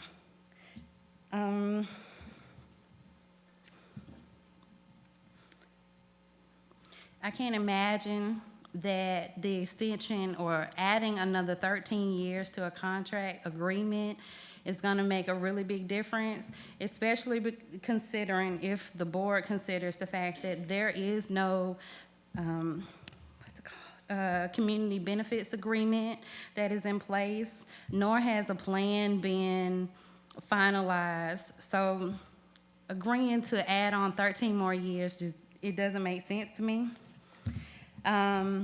Also, when I watched the work session last week, it was said that there was no feasibility study, but the developer knew that it was not financially viable to keep 20% of the housing affordable or below market rate, which I think is interesting.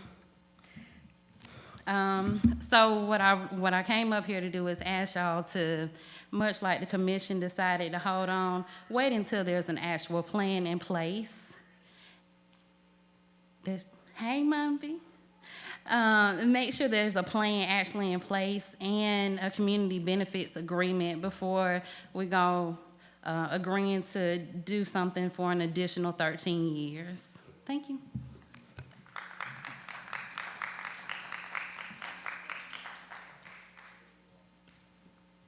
Carol Williams.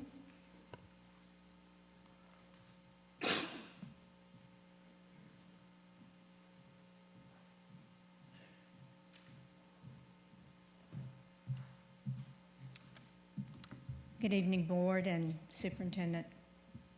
Appreciate the opportunity to be here, and in due respect to the previous comments that have been made about some individuals here, my concern is being raised into the board process and how it has been handled, to call to your attention. And I also want to thank you for hiring Dr. Hooker and bringing him back to Athens with all the experience he has and knowledge of the community, and welcome to the new board members as well. I stand before you to express concern on the renaming of Alps Road and Chase Street, the process involved that you have gone through. I've reviewed your minutes and the board policy on the process used to initiate this change. While it may have loosely followed the policy of notice, it does not reflect a standard a board under cognitive review would allow. The notice to rename was made according to your minutes on December the 15th, 2022, which was one day evening prior to the last day of school before a 2.5-week holiday break until January the 6th, which was less than 1 week prior to your next meeting on January the 12th, which was the 4-week period in which nominations could be made. The policy indicates that each board member shall submit no more than 2 names after consultation with their constituents. The policy also states that the list be made public after the nomination process, and we have heard comments to the contrary on that this evening. If the board rule had been implemented as intended, there would have been solicitation of input on the recommendation of a name change from your most important constituents, the schools. Not to personally inform them of this intent is an egregious abuse of trust and respect for the hardworking individuals within each of these buildings. The renaming of a school, as opposed to naming a new school, requires a higher level of due diligence. You had the opportunity to bring this community together, to have meaningful dialogue and connectivity, not to consider the broader impact this will have, including the monetary aspect and additional time taken away from teaching and learning, leaves many CCSD supporters floundering in amazement as to the reasoning for such a move at such a critical time on your part. It also appears as though you never considered the scope of work outlined for our schools this year and the pressure they are under to perform after COVID. Thank you.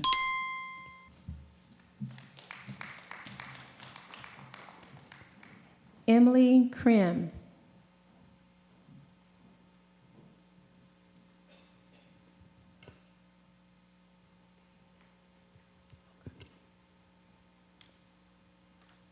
Lee Epting.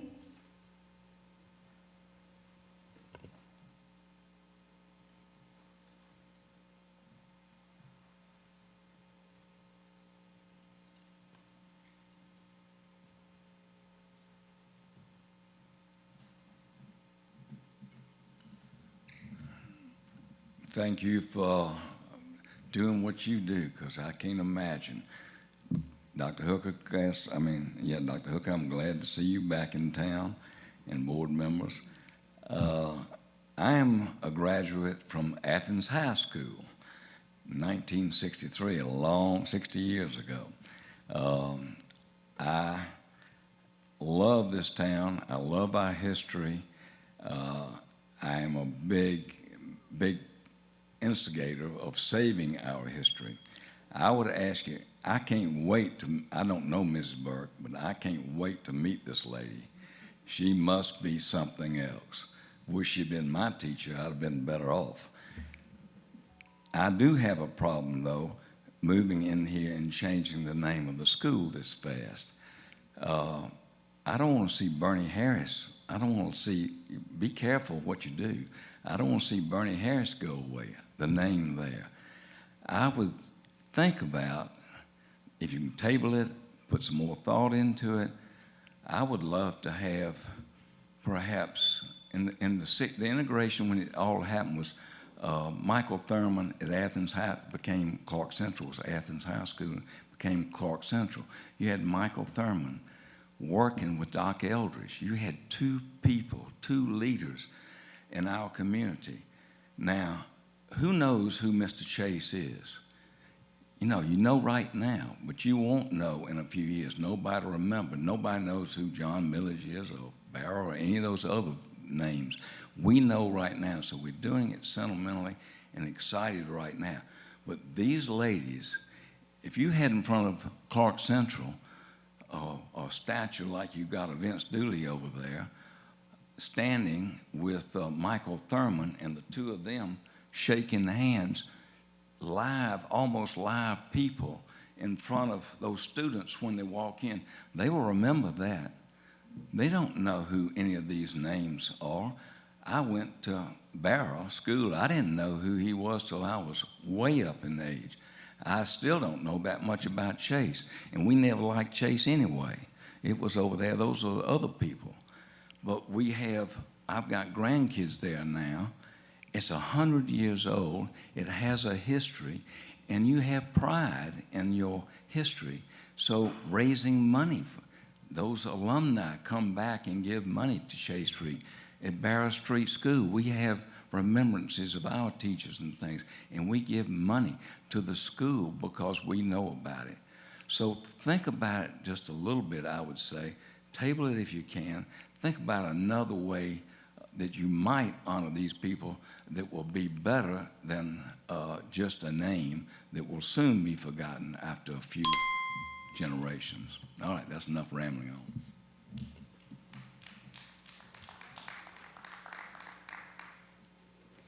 Thank you. Our last speaker is Ashley Epting.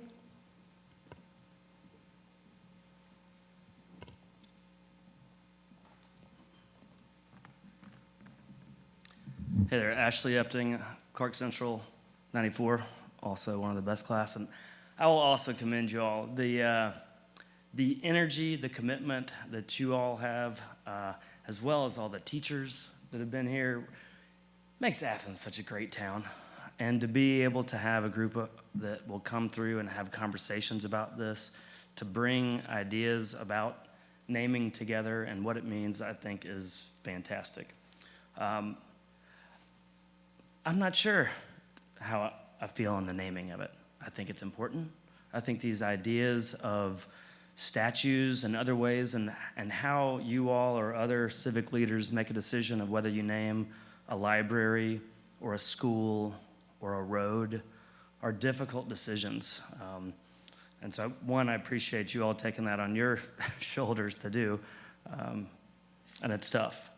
I do think in the time that Dr. Rooker has that to you all and to the community, that I hope we think about a statement that someone has often said, which is, don't let perfect be the enemy of the good.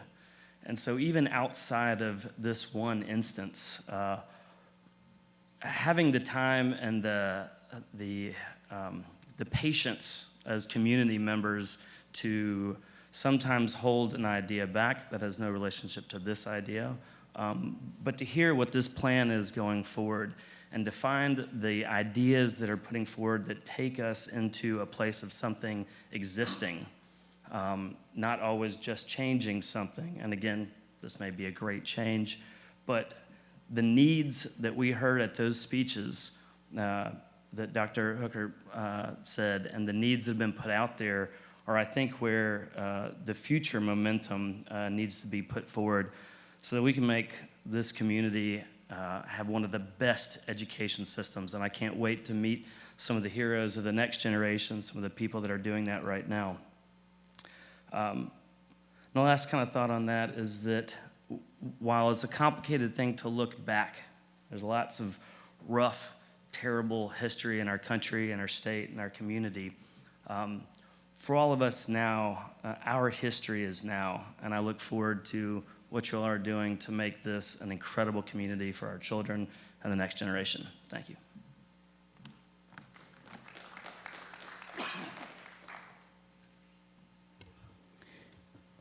Thank you. That concludes our public speakers for the evening. Thank you all for signing up and offering your perspectives. We will move forward to item 7, and that is to amend and or adopt the agenda. I so move. Second. Okay, we have a motion by Ms. Davis, a second by Mr. Denson. Any follow-up conversations?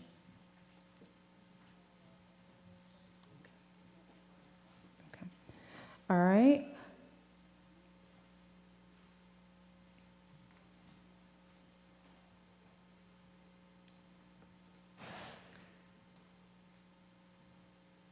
Okay. All in favor? All in favor of adopting the agenda that's listed before us, if you would, raise your hands and say aye. Aye. Any opposed, the same signs. Okay, so the agenda is approved. We'll move forward to the board president report. The only thing that we could recall was that yesterday afternoon or evening, the cognitive report was shared with us. Dr. Hooker has made sure that everyone has a physical copy of that report. And at some point moving forward, we will determine when we want to discuss this more. And so we'll need to determine like if we want to add it to like a work session or an agenda item, or if there are other ideas to figure out how we're going to operationalize some of those things. So when you say other ideas, do you want us to just send those? But could you say that again, Ms. Davis? Other ideas, would you want us to just send those to you, or would that be better? Okay. Yeah. Thank you. That's all under the president's report. Dr. Anderson, is there? Okay. Item 9 is the superintendent's report. Dr. Hooker. Thank you, Madam Chairman. This afternoon, I would like to share with the community as well as our board members. This week, we are celebrating our counselors this week. So if you have an opportunity to visit your schools, please thank them for their service, what they do with our students during this time.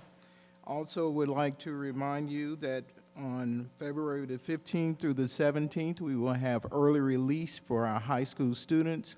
On that Friday, it would be an asynchronous day for our high school students as we plan for school next year. February the 20th is a staff and student holiday. And the last thing I would like to remind you of is on tomorrow, hopefully around 10 a.m., we will post to our website my 100-day report as well as a video to go with it. We'll share with you the themes and the action steps that I learned as I spoke to community leaders, teachers, and others on how we can improve our school district here in Clark County. That concludes my comments for today. Okay, thank you. We are at item 10, and the items A through J under item 10 are ones for individual action. We will start with item A, which is the renaming of Alps Road Elementary School to Betty Holston Elementary.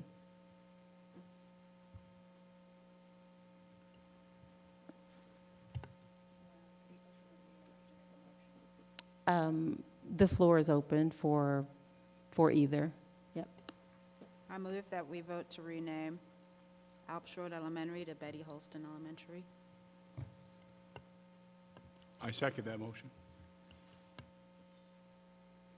Okay, we have a motion by Dr. Anderson, a second by Mr. Evans. The floor is open for any additional discussion on this matter. I'll start with Dr. Anderson since she made the motion, and Mr. Evans, and then any additional comments.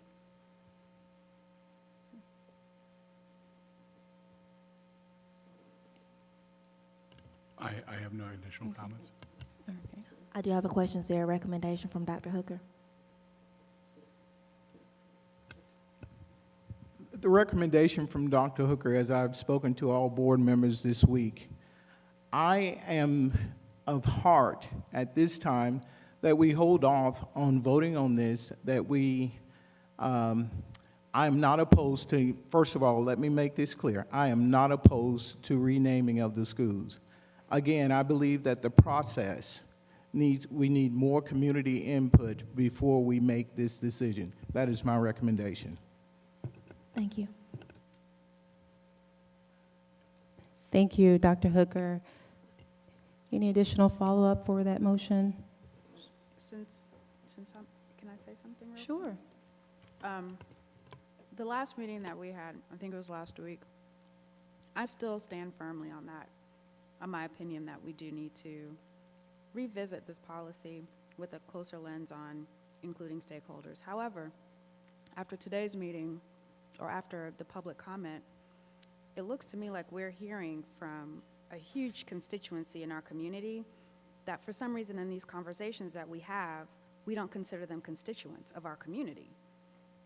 They have just as much say in this conversation as the parents in the school, as the students in the schools.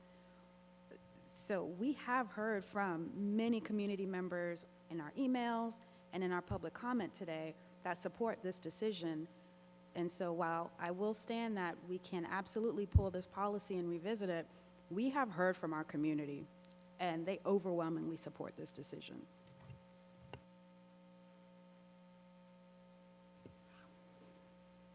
Mr. Evans?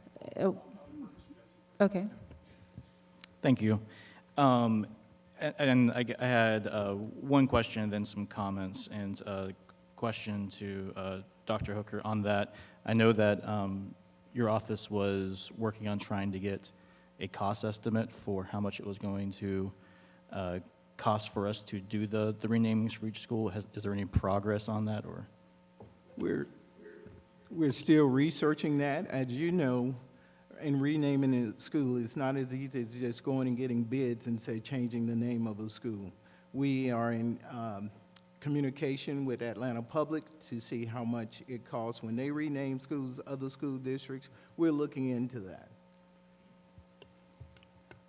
Okay, thank you. And I'll just say, I've learned a lot through this process and from the public input that we've received here, and really appreciate it. And I do support the idea to honor Ms. Holston, Ms. Burks, but I do want this process to be as inclusive as possible with the Elps Road Elementary and Chase Street Elementary School communities, especially faculty, the LSGTs, parents, the students, especially, and the communities. And so I am going to make a substitute motion that with three parts to it. One, that postpone this item until August of 2023. The second, to request that the chair assign board policy FDV to an ad hoc policy review committee. And the third component, to direct the superintendent to have staff administer a public input portal before the end of the spring 2023 school semester to the Alps Road Elementary School faculty, staff, parents, and students, and then similarly for the Chase Street Elementary School also. Thank you, Mr. Denson. And so I have a motion on the floor and a substitute motion.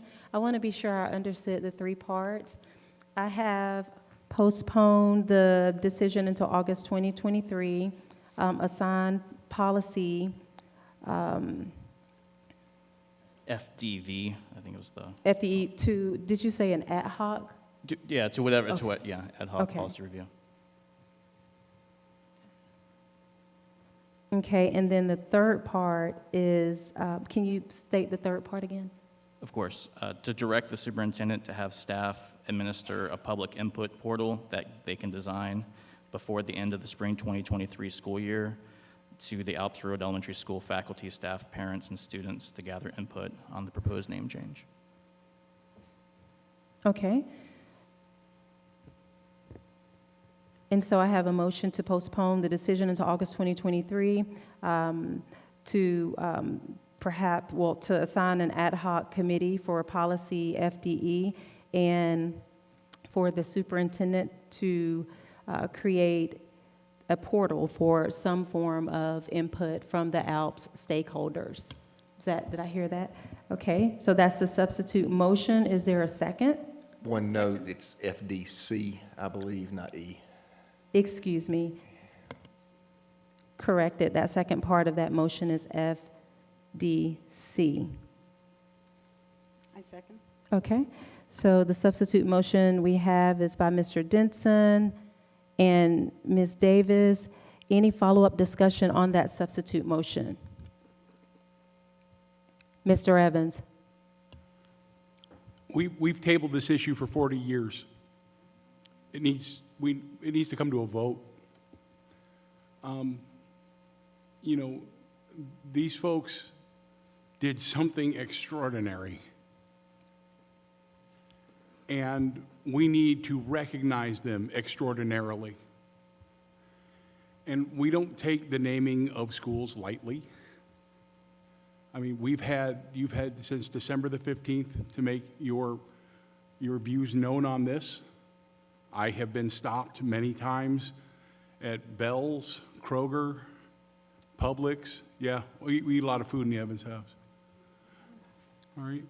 And I have gotten nothing but overwhelming support for this from the people from my constituency and from around the county. In fact, some people they say to me, it's about time. Like, what has taken you all so long to get here? And while I understand the problem with process, we have followed the one that we have now. And I agree we need to revisit it. You know, but I also believe that this vote needs to happen. And, you know, just because we vote for this tonight, and let's say that it passes, it doesn't mean it's going to happen tomorrow. We're not going to wake up and there's going to be this giant neon sign over these 2 elementary schools. You know, we can take our time to do this. You know. Thank you. And I say that if we vote tonight, it's our commitment to do this. And I'm not at a readiness place to make a commitment to do this. Can you not hear me? I can't hear you, I'm sorry. How about that? Can you hear me now? Yes. Okay. So I'm saying that a vote, whichever vote we take is a binding vote. And so I can't imagine us voting to do something and then kicking that can down the road as we've done so many times on other controversial issues. If we are not at a sense of readiness to make this move, then we don't make the move.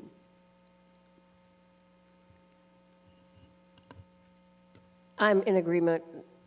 I feel like you just said something. We've spent 10 years not making this vote, and yet we don't know exact cost, I feel like it's been rushed. I want to support it. I do wholeheartedly. I feel like we needed the LSGTs and these schools that are major stakeholders to be involved in this decision. And I know that the policy was followed. It's the policy we have. I wholeheartedly know that. It's not a policy some of us were involved in writing or reviewing. I just feel like in order to do this the right way, and it should be done, it needs to be taken to the community in a different way. And I feel like I feel like the LSGTs and the schools themselves needed to be informed first. I feel like even we're here right now, we've heard from the LSGT at Gaines School, or Alps, right? We've already heard from them, and that's a resounding no, and yet we're just ignoring that part. Like, I don't know why we're not taking the leadership of the schools and those groups into consideration. I don't understand it. Okay. Thank you. Ms. Butts. I think we should take the vote tonight. I think we should open this Pandora box, as they say. This is a huge issue. We've heard from individuals tonight that they're in support of us changing these names. I feel like if we continue to let this go on to August to revisit this vote, we'll be back here at the same point of saying, let's table it again.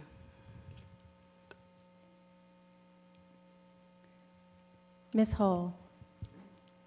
I'm struggling. I text y'all that. It's so hard to hear the community and to learn about such an amazing person and to sit up here as a Black woman on a board because of what she did and to know that feels good. But to be in a space where I have a cognitive report who's ripping us to shreds, in my opinion, we have a recommendation on the table from our superintendent. We have a charter that requires us to look at LSGTs and to make sure there's community input and a question mark there. And so I still don't know what my vote is going to be in a few seconds, but I think those are all things that we should be considering and hopefully struggling with too as we try to figure out the right thing to do in this situation for our accreditation, for our kids, for everybody. And Ms. Burke and Ms. Lay, wow, thank you. If you don't feel the love from this board or from this community, let me say it so you hear it clearly. We are so very appreciative of everything that you have done, and I know that there were so many other things that could have been done. So thank you for that 3 seconds. You don't ding us for that, but you needed that. But thank you. Those are my comments. Thank you. Any additional comments on the substitute motion that we have on the table? So I don't want the motion to go or the comments to go without me. Again, thank you for reminding me. I am totally indebted to Miss Johnny Burke. She is the one who opened up my eyes into what our history is. She put together a team. They built the milestones in history of public education and provided board members a copy of this document of public education from 1954 to maybe 69, I can't remember exactly when. And thank you, Ms. Aurelia Scott, who also was one of the researchers and writers for this document. I have carried that document around in my heart, and I have tried on several different levels to try and bring honor and respect to these pioneers. And in that document, I will say again, there were 5 children that this community has failed to recognize in terms of their work and integrating the public schools in Athens, Clarke County in 1963. Those 5 children still live, and we have an opportunity to give them some flowers as well. There were 4 teachers, if I'm not mistaken, maybe 5, I think I learned of another one today, that along with Mrs. Burke and Mrs. Holston were the first at their schools to bring about the integration of faculties. I have been on this board for 10 years in search of equity and inclusion. I feel strongly that we as a community are in a position to honor all of these pioneers. Thank you. Mr. Denson. Thank you, Madam Chair.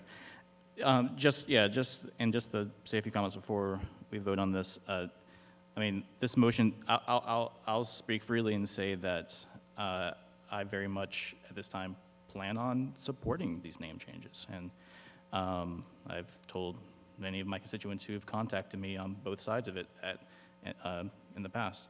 But I have been contacted by a lot of faculty, definitely a lot of parents, LSGT members, especially in J Street, who have concerns about Dr. Hooker being just the end of his first 100 days and kind of not wanting this to possibly sidetrack or throw off the rails some of the work that he's planning on doing here in the early time. And I've also had faculty come to me and say, like, this is just a really bad time for our schools that have brand new principals to have to navigate this massive challenge within their first few months of actually administering these schools.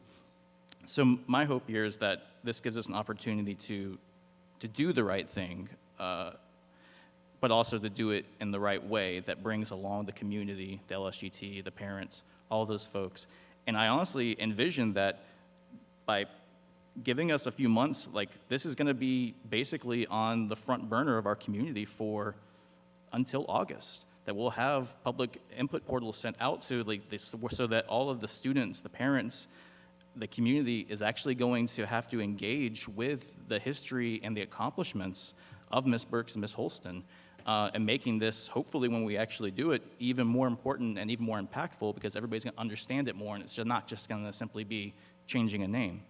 It'll bring the community along with us and have this be a community-led decision and movement, and I hopefully have the ownership, and these schools feel a lot of ownership in this process. And so I'm hoping that this just gives us a little bit of a middle ground to do the right thing, but bring along the communities with us in that decision making and empower them along the way. All right. If there are no additional comments, we have a substitute motion by Mr. Denson that's on the floor that's been seconded by Ms. Davis. We will go ahead and take a vote on item A.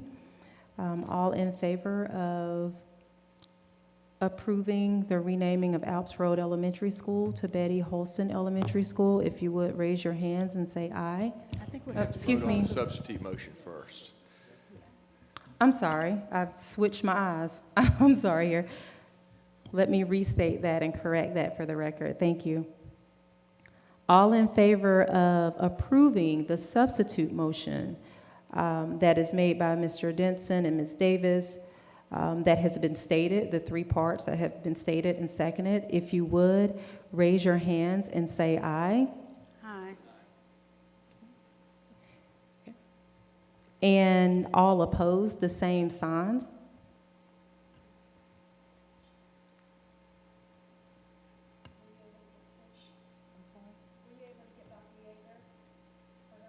for her to speak. She's unmuted.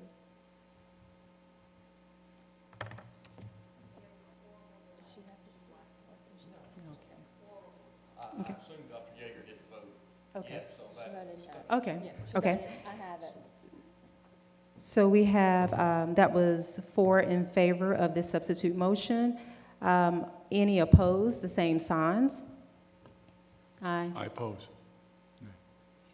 So it looks like that is a tie, so that motion fails.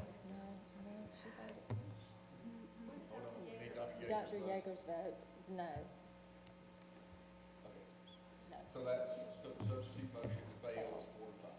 Dr. Yeager voted no. Okay, so that substitute motion failed 4-5. We are back at the original motion, which was originally made by Dr. Anderson and Mr. Evans, which was to rename Alps Road Elementary to Betty Holston Elementary School. Any further discussion on the original motion? My last comment. I got on this board based on my heart because I thought I was going to be able to put my opinion and feelings on everything. And what I've learned really quickly in my 6 to 7 to 8 meetings is that is not what we're here for. We are not here to put our emotions and our feelings into votes. I'm looking at a Cognia report that says subsequent discussion also included comments where board members shared their personal views about critical topics. Y'all want to know my personal view? I want to honor these ladies. I do. That's my personal view. But as a board member, and what I've learned quickly in my time here, is that our job is to follow policy, and our job is to follow what we are supposed to do as a board, as a whole group. And everything I've read on this topic has led me to believe that, I'm going to go back to what Dr. Hall said, in our Cognia review, it's sitting right here. In our charter review, it's sitting right here. We are supposed to involve our community in our decisions. I also got on the board feeling like that's what we need to do. We need to involve our community. Yes, we involved our community tonight. We did a public comment. I 100% hear that. There are also other steps that I feel like we missed. Now, having said that, did the current policy, was it followed? Yes, it was. I'm just going to say again, I feel like that policy should be revisited because we've heard from our LSGTs, both people that work in these schools, and yet we're not listening to those constituents. That's all I'm going to say. And what I don't want to see happen is these ladies not be honored in the right way.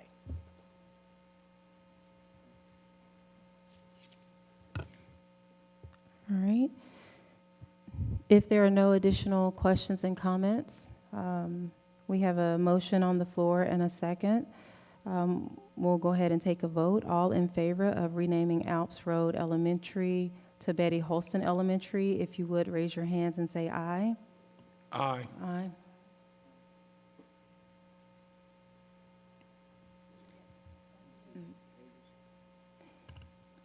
Those opposed, the same signs.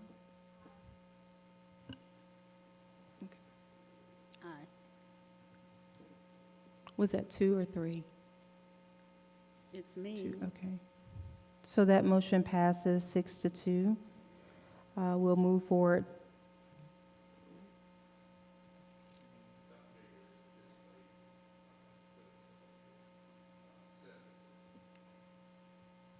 Okay.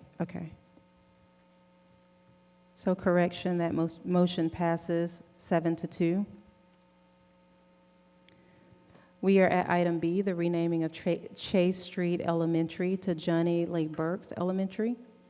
The floor is open. So moved.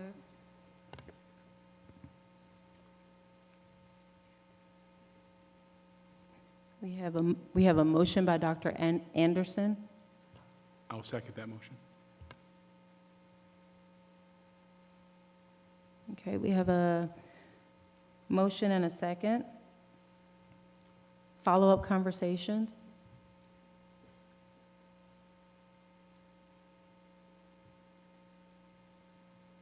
All in favor of renaming Chase Elementary? I'm sorry, Mr. Denson. I just wasn't sure if the motion makers were going to speak. I'll go ahead and make the same substitute motion with the same 3 elements, but pertaining to Chase Street Elementary School. I second.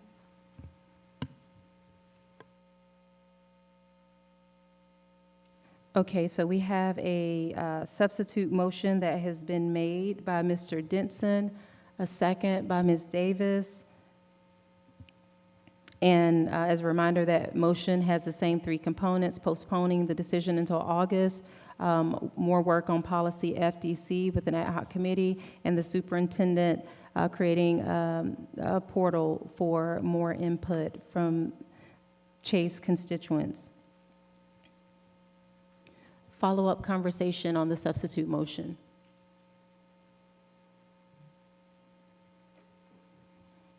Okay. All in favor of approving the substitute motion offered by Mr. Denson, if you would raise your hands and say aye. Aye. Those that are opposed, the same signs. Aye. Okay. Okay. Dr. Yeager. Okay, so that substitute motion fails, 3-6. Okay. All right, that puts us back to the original motion that was made by Dr. Anderson and Mr. Evans to rename Chase Street Elementary to Johnny Lay Burks Elementary. Madam Any Chair, follow-up? Yes. Can I make an offer to the motion makers if they would be willing to consider amending the motion to insert the second component of requesting the chair to assign board policy FDC to an ad hoc policy review committee? If you'd be willing to have affix to this motion, assigning this policy to a board review policy so we can review this policy. Okay, so,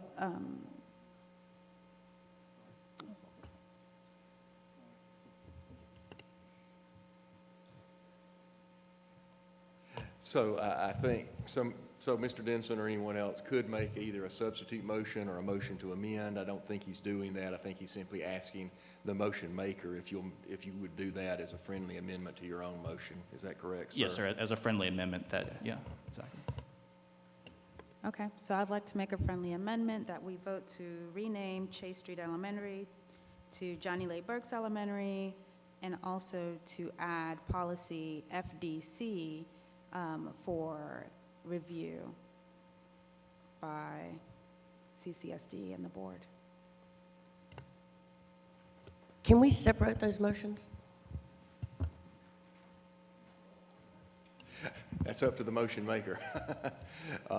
So If we lump them together, then you're lumping both of those together. I may vote yes on one and no on the other. Like, can we separate that? Does that make any sense? It does make sense, but then I guess that would be creating new business that we'd have to amend the agenda to add that this way just allows us, since it's a related topic, to affix it, but. Okay, actually. We got time to amend the agenda. Okay, so we have I second. Okay. All right, we have a motion made to rename Chase Street Elementary to Johnny Lay Burks. That was amended to also include policy review of FDC by the board and CCSD. And there was a second. Is that correct, Dr. Anderson? Okay. I'm sorry, who was the second? Okay. Okay. Any follow-up conversation?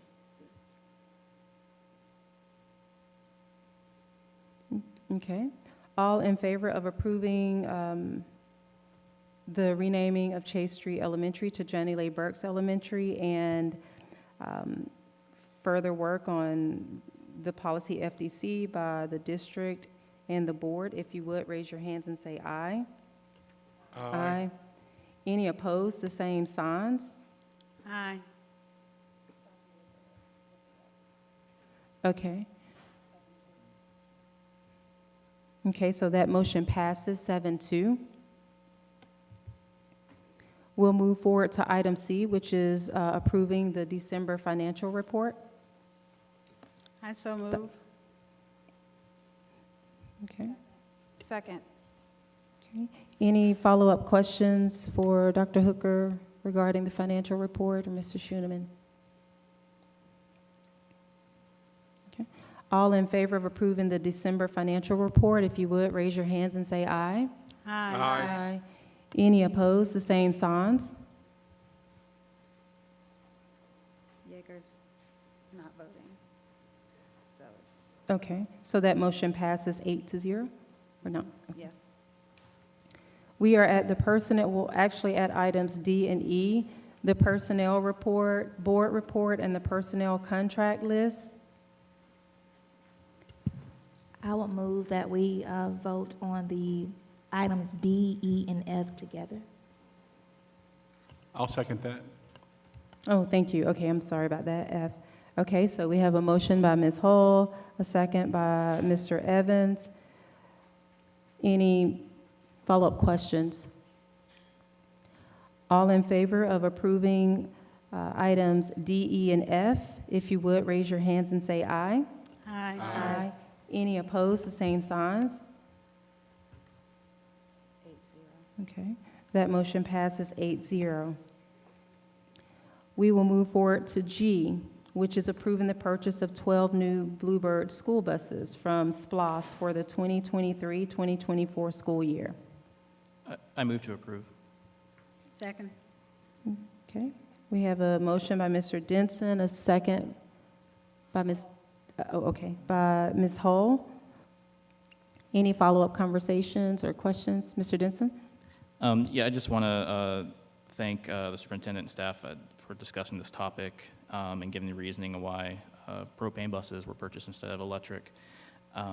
I will take this opportunity, though, to urge this board to work with the superintendent and the community so that we can focus on creating a sustainable energy resolution and policy so that we can hopefully soon move future purchases towards full electric. So with that, though, I support this. Okay. Okay. Any follow-up conversations for this motion? Okay, all Could we in, get who seconded that motion? I'm sorry? I did, but she said Hull. Ms. Hull? Okay. No, I'm Davis, that's all. Yeah. Okay. Any follow-up questions? All in favor of approving the purchase of the new Bluebird school buses, item G, if you would, raise your hands and say aye. Aye. Any opposed, the same signs? Okay, that motion passes 8-0. We are at item H. These are our policies to be either adopted, rescinded, revised, or reviewed. I make a motion to go ahead and approve the discrimination complaints policy with the changes that I had sent out at the last meeting, except including the recommendation of keeping that language in that Attorney Pruitt. So that would leave us just with, the changes would be expanding the list of protected traits to include gender identity, marital status, familial status, and veteran military status, and then also expanding the complaint reporting period from 30 days to 90 days, along with fixing just a few Scrivener's errors. That's not already fixed. Was that? Was that already fixed? I thought I saw it. Okay. Right, but Yes, that, a but we copy did was vote out sent last at week. 3, So. at 3 this afternoon. Ms. Davis, it's in our emails. A copy with the language that he's recommending was sent to us at 3 something thought this so. afternoon. So Yeah. that's what's in this packet now? That's Yeah, so what- it's the same language we discussed last time, just putting back the language that the attorney asked to be reinserted. Right, okay. And then and then the other policy on the sex ed, no changes to that, yeah. And just for clarity, Mr. Denson made that motion and Ms. Hull, did we have a second for that? Okay. The language is already, it was already in the policy, right? From last week? Just trying to get some clarity. Was it? Okay. I'm asking just for clarity. I think I've gotten myself. Where are you asking if it was already on the website and the? Yes, so like, when we discussed it last week, those changes were made? Okay. Okay. Well, yeah, it's those It was changes the same, except okay. for, yeah, exactly, except for the attorney's Okay. language being, yeah. So you're still saying except for, so the policy that we got this afternoon has all of those changes in it? Okay. Yes. Then, so this is good, this is correct. Yeah. Thank you. Okay, so we have a motion by Mr. Denson.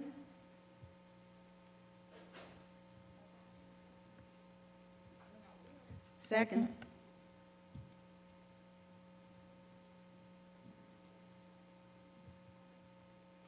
All right, and we have a second by Ms. Hall.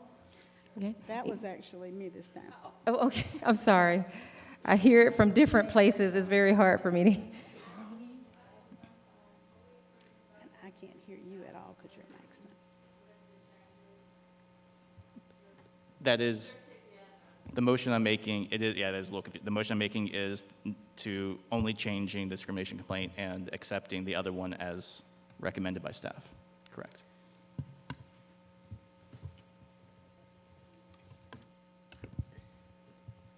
So, just for clarity, Mm-hmm.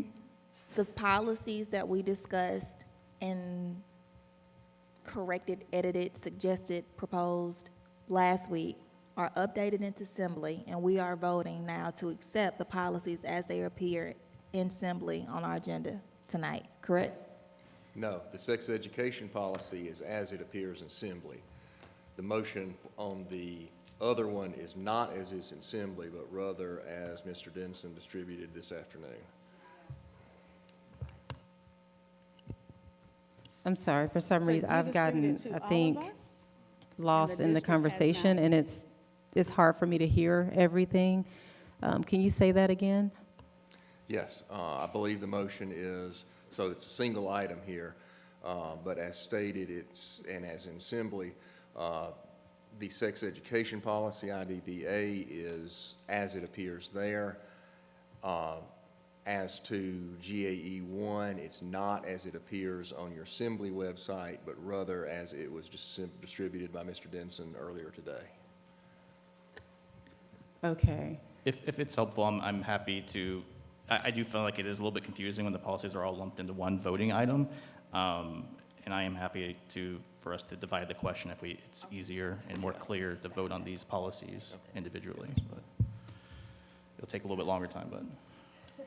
I so move that we split this and vote on the the one that's complete as it is in Assembly, and then take a separate vote on the second policy. Can we Okay. do that? So is the original, whoever made the original motion, will they withdraw it? Yes, I You withdraw made my that, motion. and is there any objection to that from anyone else? So with no objection, that's withdrawn, so the floor is open for a new motion. Thank you. Now, So I'll make a motion for us to divide the question so that we are voting on these two policies separately. And so then I would just need a second and then we'd just be voting on dividing the question and voting on them separately, and then we'll vote. So it'll be 3 votes. Would that be necessary, Mr. Pruitt, just for clarification, or can a motion simply be made for the sex education? It is proper to do it the way Mr. Denson Okay. said, and you'll actually need a 2/3 vote because essentially you're amending the agenda now. I to see. Split that into 2 Okay. items. Thank you for that clarity. So we have a motion on the table to take 2 separate votes, to amend the agenda and take 2 separate votes here with these policies Have that motion by Mr. Denson. We have a second by Dr. Anderson. Follow-up questions, concerns, discussions. All in favor of approving the motion to take 2 votes, if you would raise your hands and say aye. Aye. Any opposed, the same signs. Okay, that motion carries 8-0. Now we have 2 separate items. The floor is open for a motion.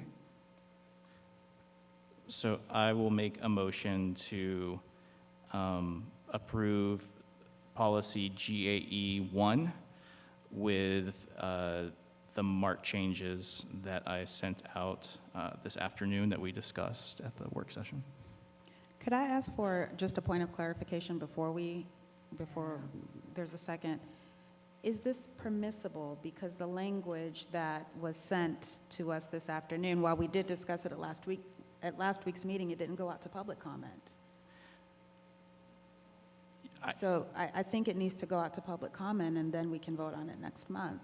Am I wrong in this? No, I mean, the whole purpose of public comment is to make these adjustments. I mean, at some point, a policy change may become so big that you decide to send it out for public comment. And certainly, if you feel that way on this one, that would be fine. But I don't think these changes are so significant that it's demanded to do it again as a matter of parliamentary procedure. All right, as long as the attorney has spoken, I'm good. So my concern is it should come to us from the district in terms of the recommendation for adopting that policy so that it can go through the proper channels in the district. So can we just send this policy back to, there's no committee, but back to the district so that they can bring it back to us with the corrected changes? We Yes, can do that. We'll be happy to take it back and bring it at next month's meeting. Okay? Thank you. You're welcome. Okay, so I think we had a motion made by Mr. Denson that did not receive a second. Am I understanding that? Is that what just happened? Okay. Okay, can I just have a clarifying question then? I guess I'm a little confused, and since we don't have a policy committee anymore about how board members can be engaged in this process. And I kind of did this and submitted this to everyone since there wasn't a policy committee any longer. I'm just not sure what avenue there is anymore for board members to, if this is not acceptable, what avenue there is for board members to, yeah, I don't know. You can start, Dr. Hooker, and then. Mr. Denson, at this point, our team will work on it. As you know, Cognitive recommend that we no longer have committees due to the issues it was causing. So we cannot have a board committee to look at that, but we can work with our team to bring that up. To make those corrections, bring it back to the board, and if they would like to have additional changes, we will be willing to work on those as well. Could I add just another little layer to, just to respond to your question as well? When committees were eliminated, a flow chart was created where board members who want to bring up policies that the district can review, bring it up in future business, and then that pretty much punts it to the district to look at that policy, review it based on their thoughts and recommendations, and then bring it back to the board for discussion at work session. So that's the process now that we don't have committees that are initiating essentially policies. So I'm really just making sure that we follow the process that's been defined and that this change be brought to us from that policy person on the staff. But I will note that from my understanding of the change that you're requesting, it was the attorney who brought to our attention that this clause, this paragraph could not be deleted. So that to me kind of takes us outside of the norm, but that's where we are. And so it should be brought to the board after staff has reviewed it to make sure that we don't have any other implications there, in my opinion. Okay, and I guess, just building on that, my last concern I'll bring up here is, going that process, I guess it doesn't leave out an opportunity for if the board had a change that that staff did not want to recommend, but we saw good reason for us to want to change, there leaves no opportunity for us to do that then. Yes, that opportunity sending it back. occurs once the district has drafted whatever version they see fit. At the work session, board members are welcome to include any recommended drafts or revisions that they have before it goes out to public comment. May I ask a question? Did the board agree to the changes that Mr. Denson suggested? They did not. That's what I thought this vote was going to be for. If the board did not agree, we do not have to make those changes, am I correct? No, correct. And so I'm just trying to get clarification on how the vote can be, because what I'm hearing now is that it's not proper for us to take that vote. Mr. Yes, if you refer Pruitt, to at this point, does the board have an opportunity to vote that they do not agree with the suggested changes by Mr. Denson? Well, so the adoption process is in your policy BDC, and that's where that flow chart came from. And this was written by Mr. Harris and adopted by the board. But it says that after it's put, so step 3 of 13 is, I'm sorry, where is review? I saw it a second ago. Okay, step 7 of 13 is when it's posted on the website for comment. Step 8 is superintendent or designee compile revisions, suggestions from board members, staff, and public. Cabinet reviews is number 9. Number 10, if a second draft is developed, council reviews. 11, at a meeting of the board, the superintendent or designee will present all suggested edits and a proposed final draft. 12 is, if necessary, the process repeats. Otherwise, the board will take action on the proposed policy. Not sure exactly what, but that's the implication seems to be that at step 12, the board is supposed to vote on the proposed final draft up or down. If it fails, then it goes back through the process. And Just so, trying to interpret. Y'all can pull it up and look at BDC. and so what we have right now, and correct me if I've misheard, we have a motion on the table for a revised policy. We don't have a second, but we also have the option to send the item back to staff. And so, I think that's the intent of these 13 steps, yes. okay. So we have a motion. Mr. Denson, I want to circle back around to you because I do know it is a little, it can be confusing, particularly for all of us, because it's a new process. I have your motion right now to adopt the policy. Yes, I guess so. I guess where I saw myself submitting this would be on step 10, having a second draft developed in which legal counsel will review the revised document, which I did send that to legal counsel, and they did review it. I made changes based on that review. And then I guess that brings us to step 11, in which at an official meeting of the board, the superintendent or a designee will present all suggested edits and a proposed final draft. So I feel like that's where we're at now, which I have sent in a presented suggested edit, and there's also a proposed final draft. And I do accept that if nobody seconds, that it dies as a second, but I feel like I am following the process correctly, as I was trying to clarify. And so I think the other... Second. Oh, sorry. Well, but I think maybe what was skipped was step 8, where it goes to staff, superintendent first, then step 9, then they review, then they send it to legal counsel, step 10, and then step 11, they present the proposed final draft. Okay. And so in other words, it would need to go back. This would need to go back to staff, to Dr. Hooker and staff, and then brought back. Okay? So This was discussed at last week's work session, though, right?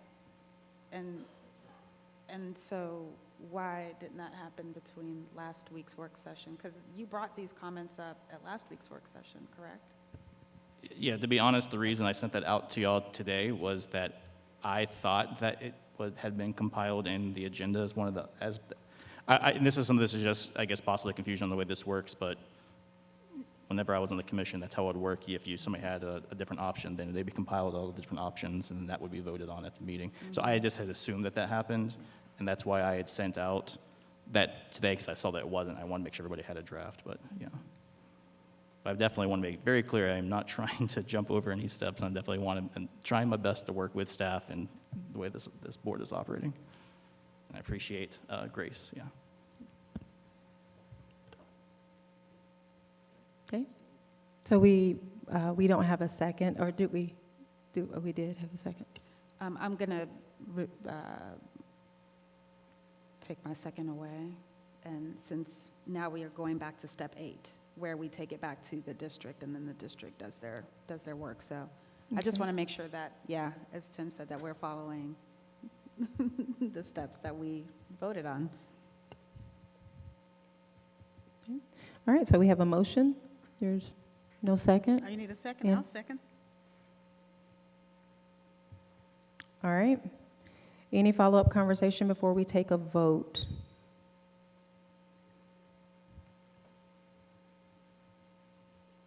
Okay. All in favor of approving the policy before us, if you would, raise your hands and say aye. Aye. Are we approving the policy or sending it back? The motion was Mr. Denson's. From my understanding, it was not Mr. Denson's original motion. Is that what? So I pulled my second. Right. So that it goes back to the district for review. Oh, okay, so there was So there's no vote well, to approve. But Ms. Davis actually made a second on that motion. I heard Ms. Davis say second. I thought there was a motion to send it back to staff that she was Send it back seconding. to staff, exactly. That was But I the don't- second, to send it back to staff. That was Yeah, my who- understanding. So who made the motion to send it back? I Ms. believe Davis Dr. was seconding. Anderson made the second to send it back to staff. The Am I motion correct? to send it back. Oh, to I'm staff. sorry, I misunderstood that. I Yes. understood that to say you were simply taking back your second. Sorry, okay, let me separate that. So I would like to pull my second and then make a motion. Substitute motion? A substitute motion Okay. that we send the policy back Okay. to the district for their review and send it back to the Board of Education. Okay, so we have a substitute motion to send this back to Dr. Hooker and staff. Second. Okay, Clarification, it's not a substitute motion because the original died for lack of a second once the second was pulled. We just have a plain old motion now, which I think Ms. Davis seconded, just to keep Ms. Palmer's. Okay. Yeah. okay. So we have a motion to send it back to staff and a second. All in favor, if you would, raise your hands and say aye. Aye. Any opposed, the same signs. Okay, that motion carries 8-0. All right, we have another policy here that action needs to be taken on. The floor is open.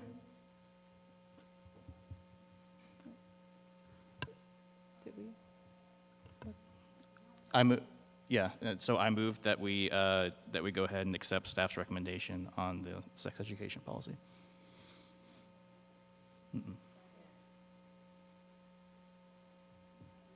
The first vote was us on dividing the question, then we voted on the discrimination complaint. Now we're voting on the sex education policy. I'm sorry, we were trying to clarify something. So that motion was for our sex education policy, correct? Okay. And there was a second? Okay, by Dr. Anderson. Any follow-up questions? Okay, or conversation? All in favor of approving the sex education policy, if you would, raise your hands and say aye. Aye. Aye. Any opposed, the same signs? Okay, we are at item I. This is approval of the mall TAD amendment. I guess before we open the floor, Dr. Hooker, Mr. Pruitt, if there are any additional updates? So, yes, thank you. So I sent out a suggested amendment to the TAD to be voted, that we hoped could be voted on tonight. I have heard from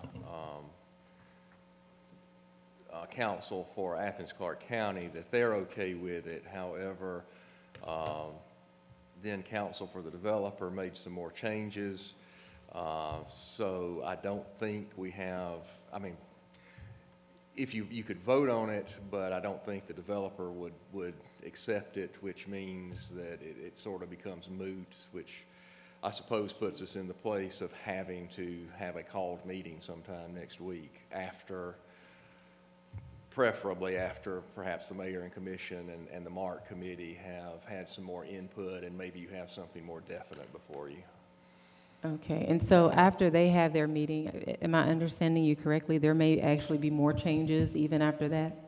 Yes, the community benefits agreement is not ready yet. The mayor and commission, postponed their vote Tuesday night, and it's still not ready. I was hoping to pull out some pieces that were the only parts perhaps that mattered to this board so that you could vote on it and not have to have a call meeting next week, but that did not work out. So if I'm understanding correctly, it sounds like this will need to be tabled, okay, until next week, at a date determined at that time. Right, they'll have, yeah, exactly. Okay. I move that we table the vote to approve the mall TAD amendment. Second. Okay, we have a motion, and I think I saw two people. Ms. Butts, was it second? Oh, no, did I? Okay, okay. So we have a motion made by Ms. Anderson. Ms. Butts made a second. Follow-up conversation, start with Dr. Anderson and Ms. Butts, if you all have any follow-up conversation or questions for Mr. Pruitt, and then Mr. Evans, I saw your hand after them. No, just in agreement with what Attorney Pruitt summarized. No follow-up questions. Okay, no follow-up questions, Ms. Butts? Okay, all right. Mr. Evans? I have a question. Do we have to have a called meeting?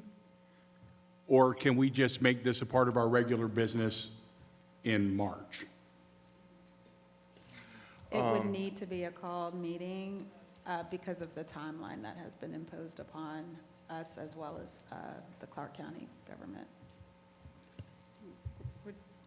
They have already made the decision to have a called meeting, so we would need to decide to do that as well, rather than postponing it to March.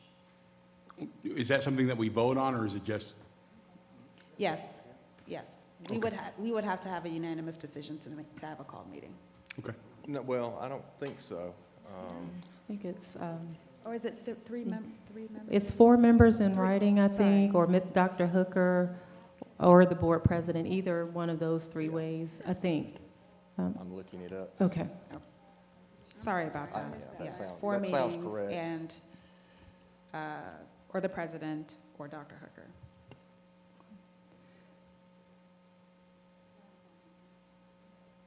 Okay. And so right now, we do have a motion and a second to table this item until, right now, an undetermined specific date, but it would be sometimes in the near future, perhaps next week. Any follow-up questions or discussion? It is my understanding that we're trying to meet a February 21st date now, is that right? Is it the 21st or the 28th?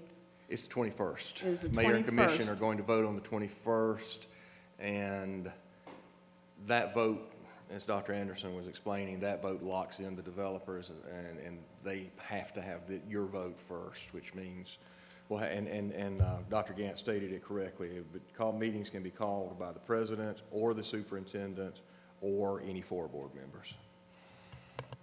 And so we're having the call member meeting. We have one item that we have from your memo earlier that we need to decide on, is that right? It's just that amendment to the intergovernmental agreement, that's right. So it's the intergovernmental agreement to extend it to 30 years. And if that is our desire now, do we need to postpone this vote? Or were there some other things that we needed to wait for? Well, I think you want to wait for it because there are some things that, and there's several things that have been worked out and pretty much agreed upon that they will do for the school board. But some of it is, and it's mainly that last item about whether and how there could be appeals from the verification agent's determination, and if so, would Clark County school district have a voice in that process? And that's all still up in the air, so. Great. I thought that was where we were this evening. Thank you so much for that, and I think it would be good if that wasn't, I don't know if you spelled that out in your memo to us, but if you would explain that one point a little bit more so that people would understand exactly what the holdup is. Thank you. Be glad to. Okay, any additional follow-up before we take action to postpone or table this item? Okay, all in favor of tabling the mall TAD amendment until another time, if you would, raise your hands and say aye. Aye. Any opposed, the same signs? Was that 7? Ms. Davis, were you a yes or no? Okay. All right, so that was 7 yes and 1 no? 6 yes. Okay, thank you. And Dr. Hull has to abstain. Okay. So it passes 6-1 that the mall TAD amendment will be tabled until a call meeting. We are at item J, the field trip for Cedar Shoals High School to attend the Model UN State Convention in Atlanta. I so move. Second. Okay. We have a motion by Ms. Davis, a second by Ms. Hensley. Any follow-up questions or concerns or discussions? Okay, all in favor of approving the field trip for Cedar Shoals High School to attend the Model UN State Convention in Atlanta, Georgia, if you would, raise your hands and say aye. Aye. Aye. Any opposed, the same signs? Okay. That motion passes 7-0. We're at item 11, our consent agenda. The floor is open for a motion. I move to approve the consent agenda.